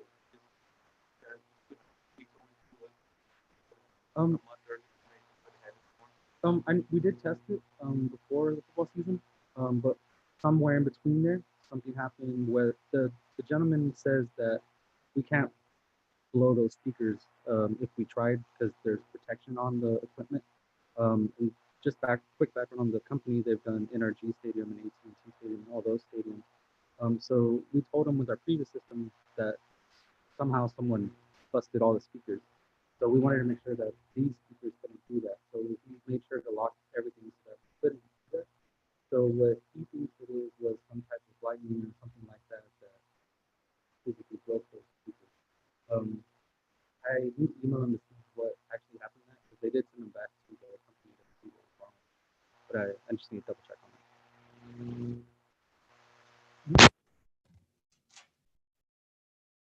Anybody else have any other questions? Dr. Castro, what is the supplies for BOY? Beginning of year supplies. Mrs. Carroll, Mrs. Bentley, can you, are you able to speak on that one? Because I'm not particularly sure on that one. I believe the elementary allowed each teacher an allocation of so much money for them to get some supplies. And I believe they called it beginning of year supplies. All righty. Thanks, Ms. Bentley. Thank you. Yes, ma'am. Yes, sir. Anybody else? If not, do I hear a motion? I make a motion that we approve the consent agenda as presented. Motion's been made by Kay Smith, seconded by Juanita Alvarez. All in favor? None opposed. Motion carries. Next, we have action items. We have revised the 2021 school board meeting calendar.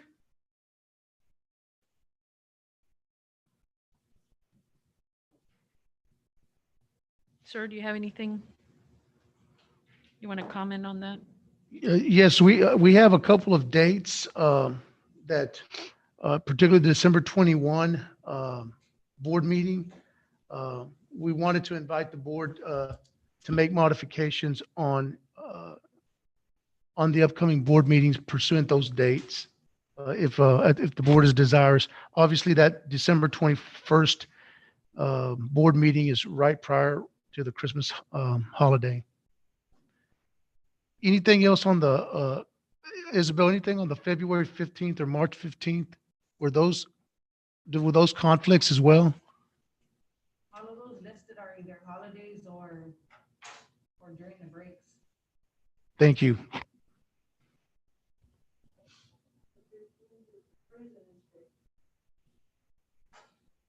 I guess March 15th is spring break, right? March, correct, March 15th. So we can move a week earlier in December, To the 14th? if that works for the board, to the 14th. Okay. I think they're on the bottom ones, it's December 21st, February 15th, and March Correct. 15th. Those are the conflict ones. So you want to move December to what? December 21st to the 14th. Yes, sir, a week earlier. I'm okay with that. Is it? And then we want to move the February 15th to the 8th. Yeah, that works. We, Move it up a week also. Yeah, and then also for March, February 15th, move it to the 8th? correct, And then March, move it from what? from the 15th to the 8th. But also, okay, so February, March, it'll be about the same. Yeah. it's President's Day. It's a holiday. Correct. Or would you want to do it the February the 16th?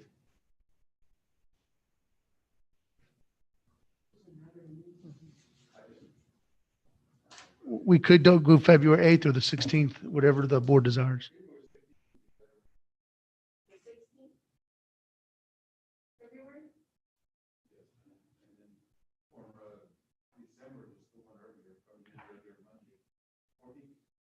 February 16th is on a Tuesday. Is everybody okay with that? Yes, I am. And the rest of the board, are you all okay? It's on a Tuesday? Yes. You're okay? Okay. And March, we're saying the 8th also? March would be there. That'll work. The 8th? Okay. Alrighty, sir. Okay, so, You need that in the motion? yes, please, to December 14th, February 16th, and March 8th. Make the motion? You want to make the motion? I recommend moving the date to the following meetings, December 21st to December 14th, the February 15th meeting to the February the 16th, and March 15th meeting to March the 8th. Correct. Motion's been made by JD Rodriguez, I'll second it. seconded by Gracie Silva. All in favor? None opposed. Motion carries. Next item, we have discussion and possible action to approve the interlocal agreement with Region 18 Education Service Center. Yes, ma'am. Madam President, members of the board, Region 18 Service Center has a software product called Teams. What Teams does, it aligns the TPES, that's the evaluation used for principals, and T-Test, the evaluation used for teachers. It puts it all in one software, and it allows teachers to upload lesson plans. It allows them to upload videos, pictures, and any other documentation. It allows, it would allow Ms. Carol and myself to view all the actions going on as part of that T-Test and TPES. Why is that important? Several reasons. One, right now, everyone's just keeping independent notes. Every principal is taking their independent notes and doing their best to track all the support that they're giving teachers. And then teachers can respond on that. Here's how I'm doing well. Here's why I need some help. It tracks it all on one software. This is what I'm trying to tee up with Teams. And this is a software that Region 18 created, the Region 18 Service Center. There are a bunch of hoops that we have to jump through to get us in line for the TIA application. I've downloaded the application and it is substantial. One company wants to charge $40,000 to complete that application for us. The TIA application is a teacher incentive allotment application. Here's the significance with the TIA application. It's a 5-year flow through. Here's what it would allow us to do. When teachers hit one of 3 marks, they would receive incentive money. At the first level, which is called recognized level, teachers would receive an additional $3,000 to $9,000 depending on how many measures they hit. At the exemplary level, our teachers would receive an additional $6,000 to $18,000 per year for 5 years. At the third level, our teachers would receive between $12,000 and $32,000 per year. Over the last 15 years or so, over $40 million has been paid out by the state of Texas as part of the teacher incentive allotment. One of the charges of this board is for us to continue to work on and try to improve teacher retention. God willing, everything works and we're able to procure the TIA. I'm certain this will go a long way towards improving teacher retention and also teacher recruitment. The incentive allotments are huge and they're significant. There are a lot of hoops to jump through, as you can imagine. One of them is us ensuring that we have all our documentation, how we're supporting teachers and how principals are speaking to teachers, and it's all documented. As part of this team's software, once the reports are done, if you're familiar with grants, there's a lot of paperwork that you submit at the end of the grant. This software already has it all, and Region 18 submits it for us. So that reduces error and time over the 5 years of the grant. So what I'm asking the board is to approve the interlocal agreement so that we can move forward with Region 18 and teeing up and setting up what we hope to be a TIA or teacher incentive allotment funding in the near future. Questions? And this was also kind of like brought up with your administrator, sir, kind of have input on what they thought of some of this? Yes, ma'am. At this juncture, it's we've spoken about it to principals.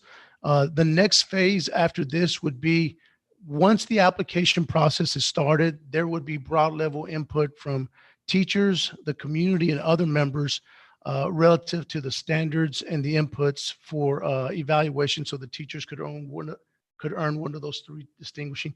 But for the initial blush, it was with principals. Are we currently paying for a software to do that for us? No, we don't have anything in place to do It's that. just- We just, principals keep a spreadsheet for themselves of how they're, So we're not really replacing the program or software. no, we don't have anything We're gonna to, implement in new this, one. correct. What I like about it is the documentation part of it. That's something very, that comes in when we really need it, we need to have it. And you said that's all in there. It's all in there. We've been through it twice now. We've seen it. We've seen what it does, and it's really impressive. It's not only more efficient, it's also more fair in allowing teachers to submit their documentation, so that when you finally meet with your principal for your final eval, you have it already. It's already inputted, so it's not trying to wait till the last minute, and it houses it all for you. So is your plan to implement it for this school year or starting next year? Yes, sir. We would roll into it this spring. This spring. Yes, sir. And it would also be part of the requirement is for our TIA application, is one of the requirements is how are you tracking and monitoring and supporting T-tests for teachers? Would it be fair to evaluate half the year and just paper back and forth between principal and half the year with? Yeah. So if we were successful in the TIA, we wouldn't receive it this year. If we were successful, it would be for next year. I'm talking about like the evaluation, because this is Oh, for I see what evals, you- right? It's right. For evals, right? Yes. So we're going to evaluate half the year on this, The old- this old way, and then half the school year. Yeah, I see what you're saying. It's the same instrument. What principals right now is they have the paper. They have it in paper. This is exactly the same instrument. It's not a different one. It's just digitized. It's digital. So everything that T-test is a state instrument for evaluating teachers. So everything that's on there on paper is computerized. So it's a lot faster and easier for teachers and principals to input it. So it's not a different system. It's exactly the same. Are we going to like require principals to input that data from this fall into the new system, or? Ideally so. And then we wouldn't penalize a principal or teacher if they didn't. If you had it in for the spring, all of it for the year, that's great. If you had half and half, that's fine, because it's exactly the same. So no one would get penalized one way or the other. I thought we already had something in place. I thought Dr. McLean we had something in place where this was being utilized, no? Teams, yeah, we don't have. we No, don't not have this. Oh, necessarily teams, but some type of, for the, have already a program in place for the evaluation, no? A program, not that I'm aware of. Ms. Carroll, are you aware of a? That's what, Yeah. okay. And that's, yeah, and that just, it houses some documents, but it's not, excuse me, but it's not aligned with T-test. It just allows you to house data information.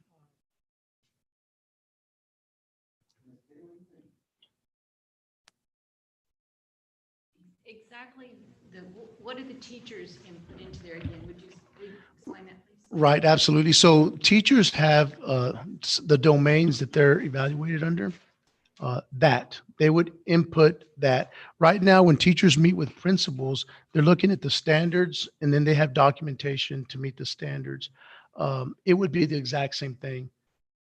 Instead of just doing it on paper and then trying to house it in Eduphoria, it's all in one location and it's digital. So you don't only have to have your lesson plans, you're able to upload video, you're able to upload pictures and other artifacts to show that you've met that standard. So it actually gives you a broader opportunity to demonstrate the standard has been met. Like your portfolio. Exactly. It's a portfolio for the evaluation. So it simplifies it and it allows us to house it in one place. And it also allows the state to see we're moving towards a more sophisticated support system, not just evaluation, but support system, because the dialogue is very quick. If I cannot meet with you as a teacher, I can input it there and we can have dialogue through the system. So it's just more of an enhanced program. I mean, because we do have something in place. It's just not this, Eduphoria does, all it does is houses the data. It houses data. It doesn't house the standards. It doesn't allow teachers or principals to have dialogue on the standards. The Eduphoria just houses the data. okay. Is there a limit to how many can receive the money? I mean, like a year? Yeah, great question. Absolutely not. It's however many teachers you have.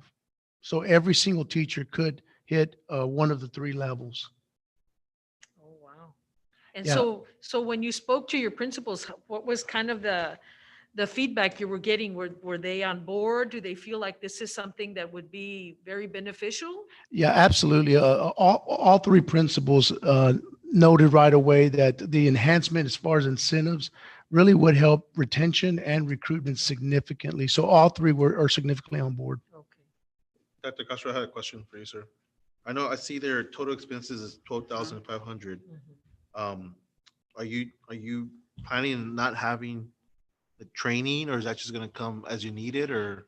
Right. So the 7,500 includes the software and the training. The 5,000 is just the one-time setup fee. Okay. But like I see optional stuff for additional training and support and custom evaluations and custom support, system customization, like all that. That's just, are we not needing that, or you don't foresee us needing that kind of stuff? Yes, my understanding is that that's part of the process, but I'll certainly, Because it says like additional training, it's $2,200 per day. But right now the estimate they gave us, they have as a zero. I'm just wondering, like, are you planning on having additional training? Because I guess our staff needs to get trained on how to use it, I guess. correct. And they're going to charge us to come down here and train our staff. Right. And so there's training for teachers and then there's training for principals. It is quite intuitive. That's an excellent question, by the way, but it is quite intuitive. It's not a hard software to flow through. You click on your name and the standards are right there. They're the standards. And then it gives you an option, upload your lesson plans. And it gives you options. Do you want to add a photo, a video? So it's very easy to navigate. It's is what very you're easy trying to say. navigate. Sounds Yeah. like you're the trainer guy. Yeah, I've been through it twice. Okay. I've been through it You're gonna be twice. our and train the trainer for our staff, man. It's not super difficult, but thank you for asking that. We don't anticipate we're going to need a lot of training because teachers and principals are already very familiar with the T-test standards, the teacher evaluation system standards. So it's basically everything we've done on paper is digitized with enhancements, as board president mentioned. Got it. Anything extra that we would need to add to our software, Mr. Aguilar, with all of this?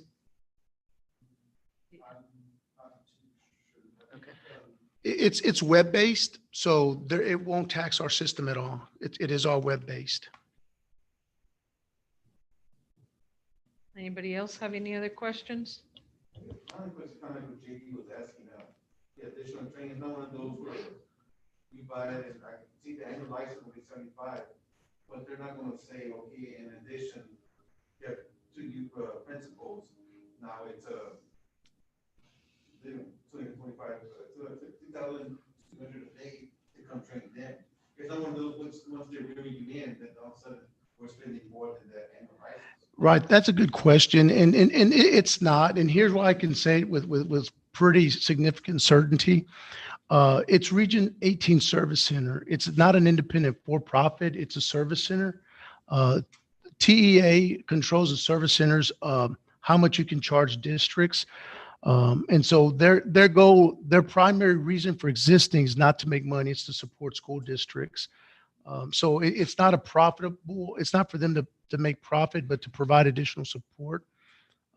If additional training is needed, we can certainly purchase it, but it's not a complicated software.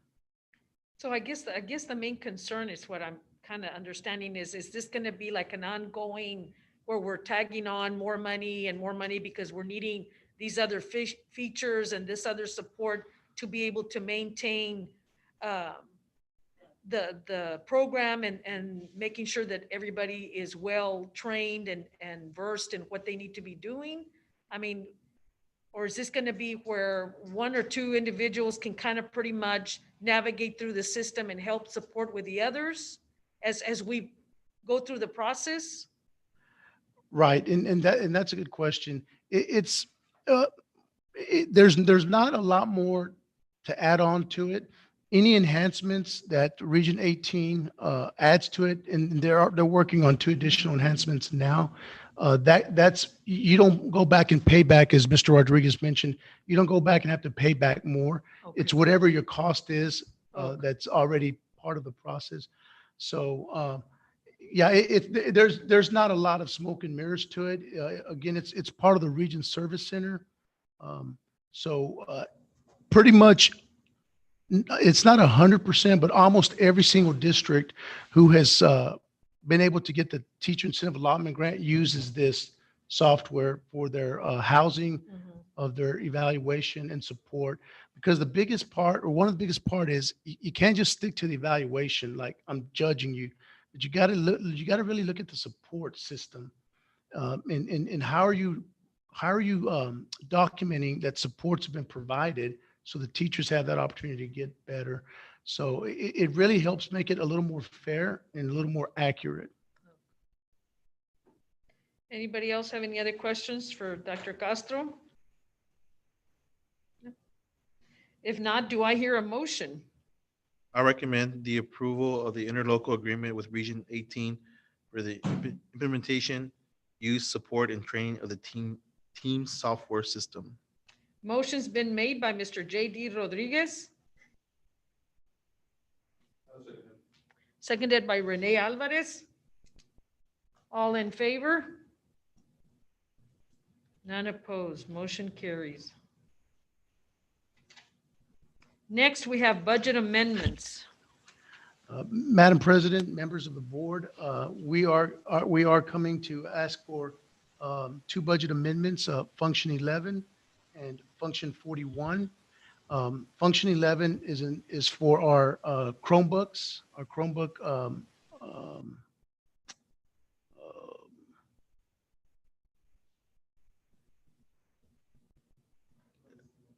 It's 76,500.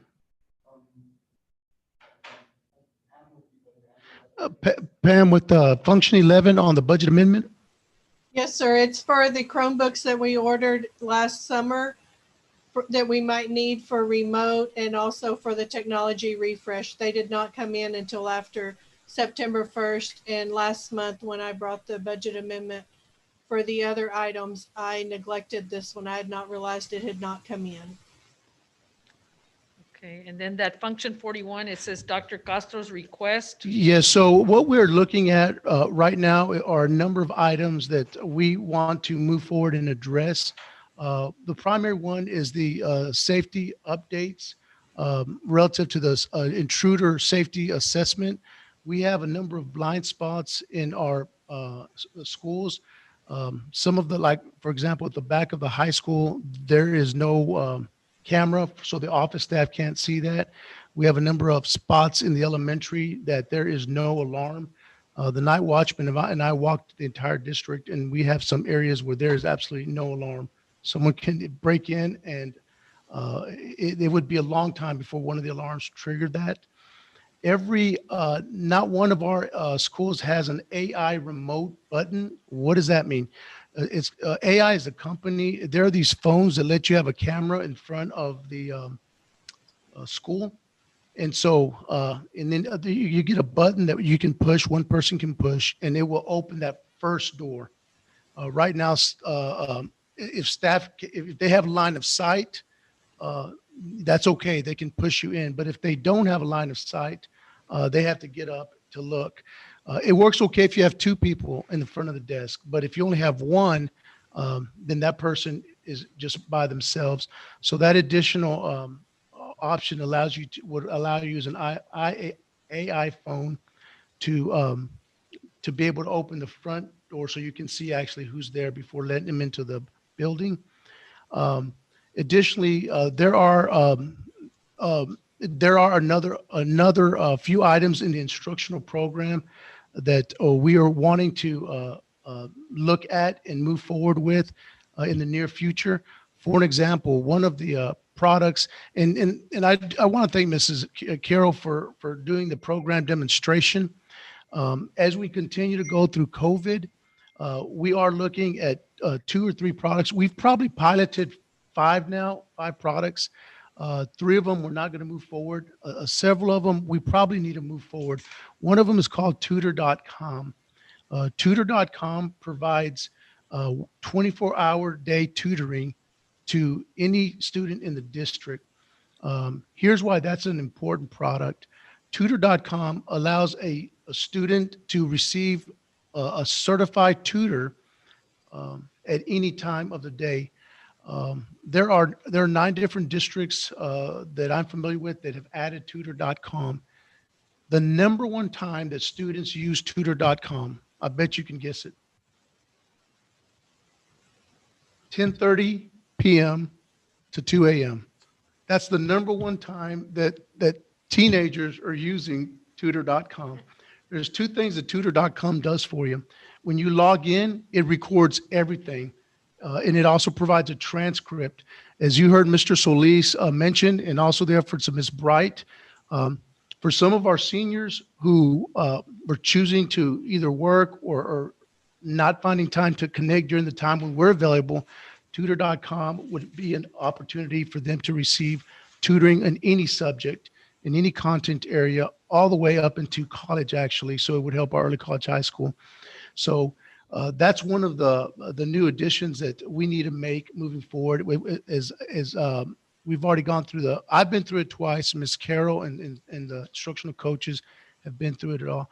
So again, there's a few enhancements that we want to make to the security features of our district, and then also at least one additional instructional support software. So that's why I'm asking for an enhancement there of $50,000 budget amendment. Okay, excuse me, sir. Yes, ma'am. That wouldn't be function 41. The security would be function 52. And the instructional program would be function 11. Do you know kind of a dollar amount for each one of those so we can amend the budget amendment for what I presented? Yeah, so we would, Matt, do you have an estimate there for? We would probably need to do a 30 and 20, Pam, a 30,000 and a 20,000. 30 to 52 and 20 to function 11. Yes. So we would increase function 11, 20,000, right? Correct. So that would be 9650, 96,500, and then we would have to add function 52. Is that correct? Yes, Instead of sir. 41? Correct. Instead of the For- 41? For 30,000? Yes, sir. Okay. And then we won't have to make it a budget amendment for function 41 then. Correct. Thanks, Pam. Yes, sir.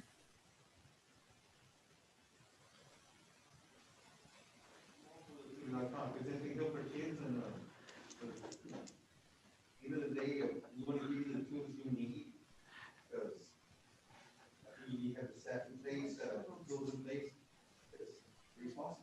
Yeah, thank you, sir. And oh, right. Yeah, and thank you for that, Mr. Alvarez. This is one of the few softwares that is available 24/7 with a tutor who's certified all the way into college. So it's going to be a huge support, particularly when we're not able to reach some of our kids that we're still struggling with. And there's no limit as to how many kids can use it? There's no limit how many kids who use it, but the fee is, it is a $39 an hour fee. So that's it. It depends on how many kids use it and Right. for how long.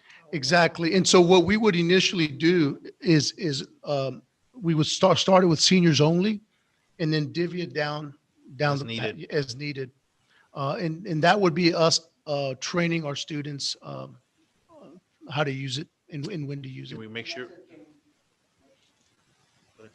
Make sure that they will know how to use it. Absolutely. Absolutely. And because, I mean, Ms. Carroll and several of us that went through it,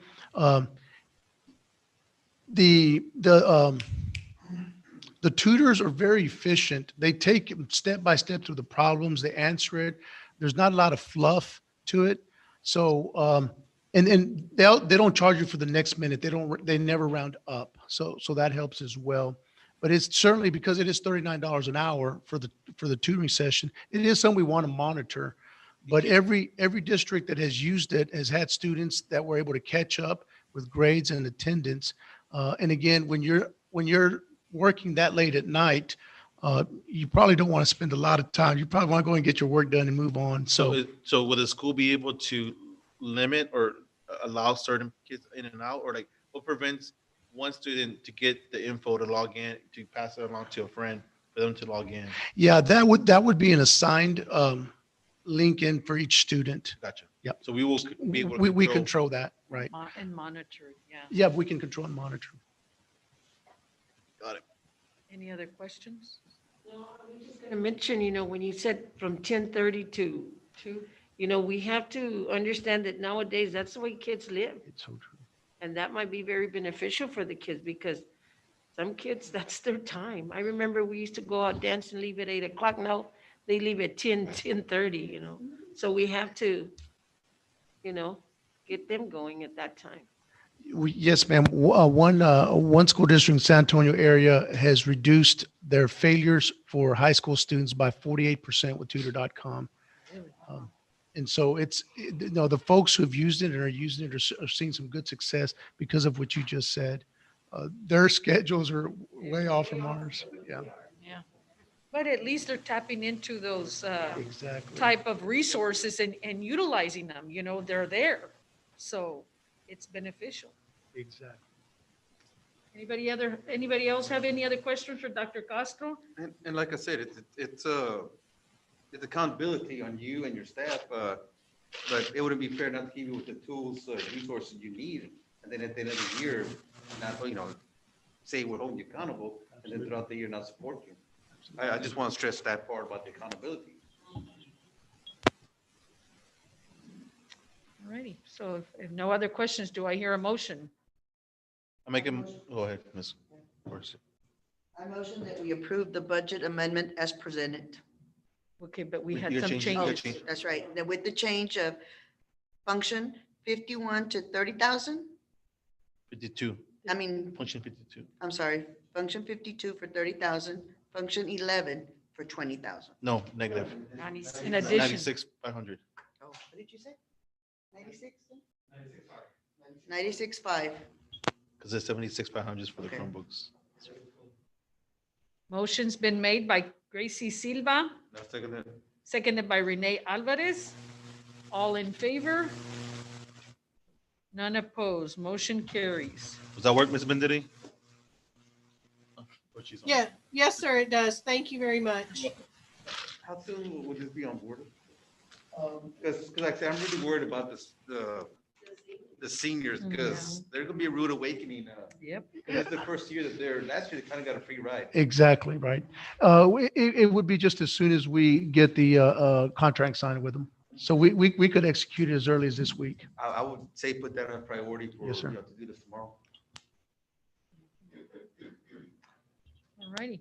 Moving along, we have discuss and review the approval of a resolution to the TEA Commissioner for a waiver request, which I believe JD and I both submitted. No, I did, and then you did. So we both submitted that to Dr. Castro. Yeah, Sir, you thank want you. to elaborate? Yes, thank you so much for that copy of that waiver. A number of districts have now submitted a waiver request to the TEA Commissioner for consideration in waiving the state assessment for this year. The number of boards across the state that are submitting this is growing by the week. So what we're asking the board today is to approve this resolution. We do want to read it out for the record. And then allow me to move forward and present it and submit it to the TEA Commissioner, Mike Morath, and we would also copy our governor as well, Greg Abbott, on this resolution. Do I hear a motion? Are you gonna, we got to approve it first and then read out? Yes, we would probably want to read it then out loud approve for it. the record. If someone wants to read it, Before or or I can read it. Go ahead and read it, JD. Jay, do you, or do you want me to? Does someone, ahead and Go ahead, Dr. Castro. Go ahead. unless there's a volunteer on the board, I'm happy to read it. Or here, I'll go. Okay. Go Fine, ahead, there. JD. Where are we at? The first page? Yes, sir. Okay, resolution of the Board of Trustees of Dilley Independent School District requesting a waiver of state assessment requirement for the 2020-2021 school year from the Commissioner of Education. Whereas as of the date of November 11th, 2020, COVID-19 cases have exceeded 1,000 cases accounting of approximately 20,000 people. And whereas the number of new recorded cases of COVID-19 in Frill County for both students and staff have increased for each of the last 6 weeks, according to data from the Department of State Health Services, continues to increase. And whereas the number of recorded cases of COVID-19 in Texas public is exceeding over 1 million cases. And whereas the COVID-19 pandemic has caused a significant reduction in the number of Dilley ISD students receiving face-to-face instruction for the 2020-2021 school year, students in the spring of 2019 and in the fall of 2020. And whereas the rapid transition from face-to-face to hybrid and online instruction has already had negative effects on students' learning outcomes, according to Raise Your Hand Texas. Further, it is likely that Dilley ISD students will continue to experience the impact of learning loss in 2020-2021 school year. And whereas the Dilley ISD has had 2 confirmed cases until the second week of November of 2020, and now all campuses have been shuttered down to the number of confirmed COVID-19 cases and exposures. And whereas the Dilley ISD Board of Trustees is entrusted with oversight of academic achievement and maximizing student performance for the district under section 11.1515 of the Education Code and Board Policy BAA legal. And whereas in light of the impacts of COVID-19 pandemic on student learning outcomes, administering mandatory state assessments in the 2020-2021 school year will not provide the district with effective information about student performance. Further, the potential for lower assessment scores resulting in learning loss could adversely affect students both academically and emotionally. And whereas teacher and principals fatigue due to constant home communication, preparing lessons for asynchronous and synchronous lessons, and life academically and emotionally. And whereas the Commissioner of Education has the authority under section 7.056G of the Education Code to waive requirements under this state law, including requirements for mandatory state assessments. Now, therefore, be resolved by the Dilley ISD School Board, Dilley ISD District Board of Trustees that all the above recitals are adopted as findings of fact and incorporated into and made a part of this resolution for all purposes. The Superintendent of Schools is hereby directed to formally request that the Commissioner of Education waive the requirement that Dilley ISD administer the State of Texas Assessment in Academic Readiness STAR exam for grades 3 through 12 during the 2020-2021 school year. The superintendent of schools is hereby directed to formally request that the Commission of Education waive the requirements that Delhi ISD administer the National Assessment of Educational Progress for students in any grades during the 2021 school year. The superintendent is hereby directed to formally request that the Commission of Education waive the requirements of the A through F accountability system during the 2020-2021 school year. The superintendent is hereby granted the authority to determine whether the district should request a waiver from the Commission of Education for the requirements of administer any other standardized assessment instrument for the 2020-2021 school year. The superintendent shall inform the Board of Trustees of any decision issued by the Commission of Education regarding the district's request for waiver of assessment requirements. And my apologies, we'll clean up a few of those grammatical errors before we submit it. Okay, so I now- recommend that we approve this resolution for the board. Motion's been made by JD Rodriguez, seconded by Juanita Alvarez. All in favor? None opposed. Motion carries. All righty. We will now adjourn into executive session at 8:36 PM.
We are now ready to reconvene back into open session at 10:15 PM.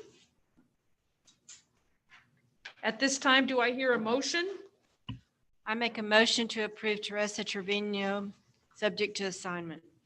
Motion's been made by Ms. Kay Smith, seconded by Juanita Alvarez. All in favor?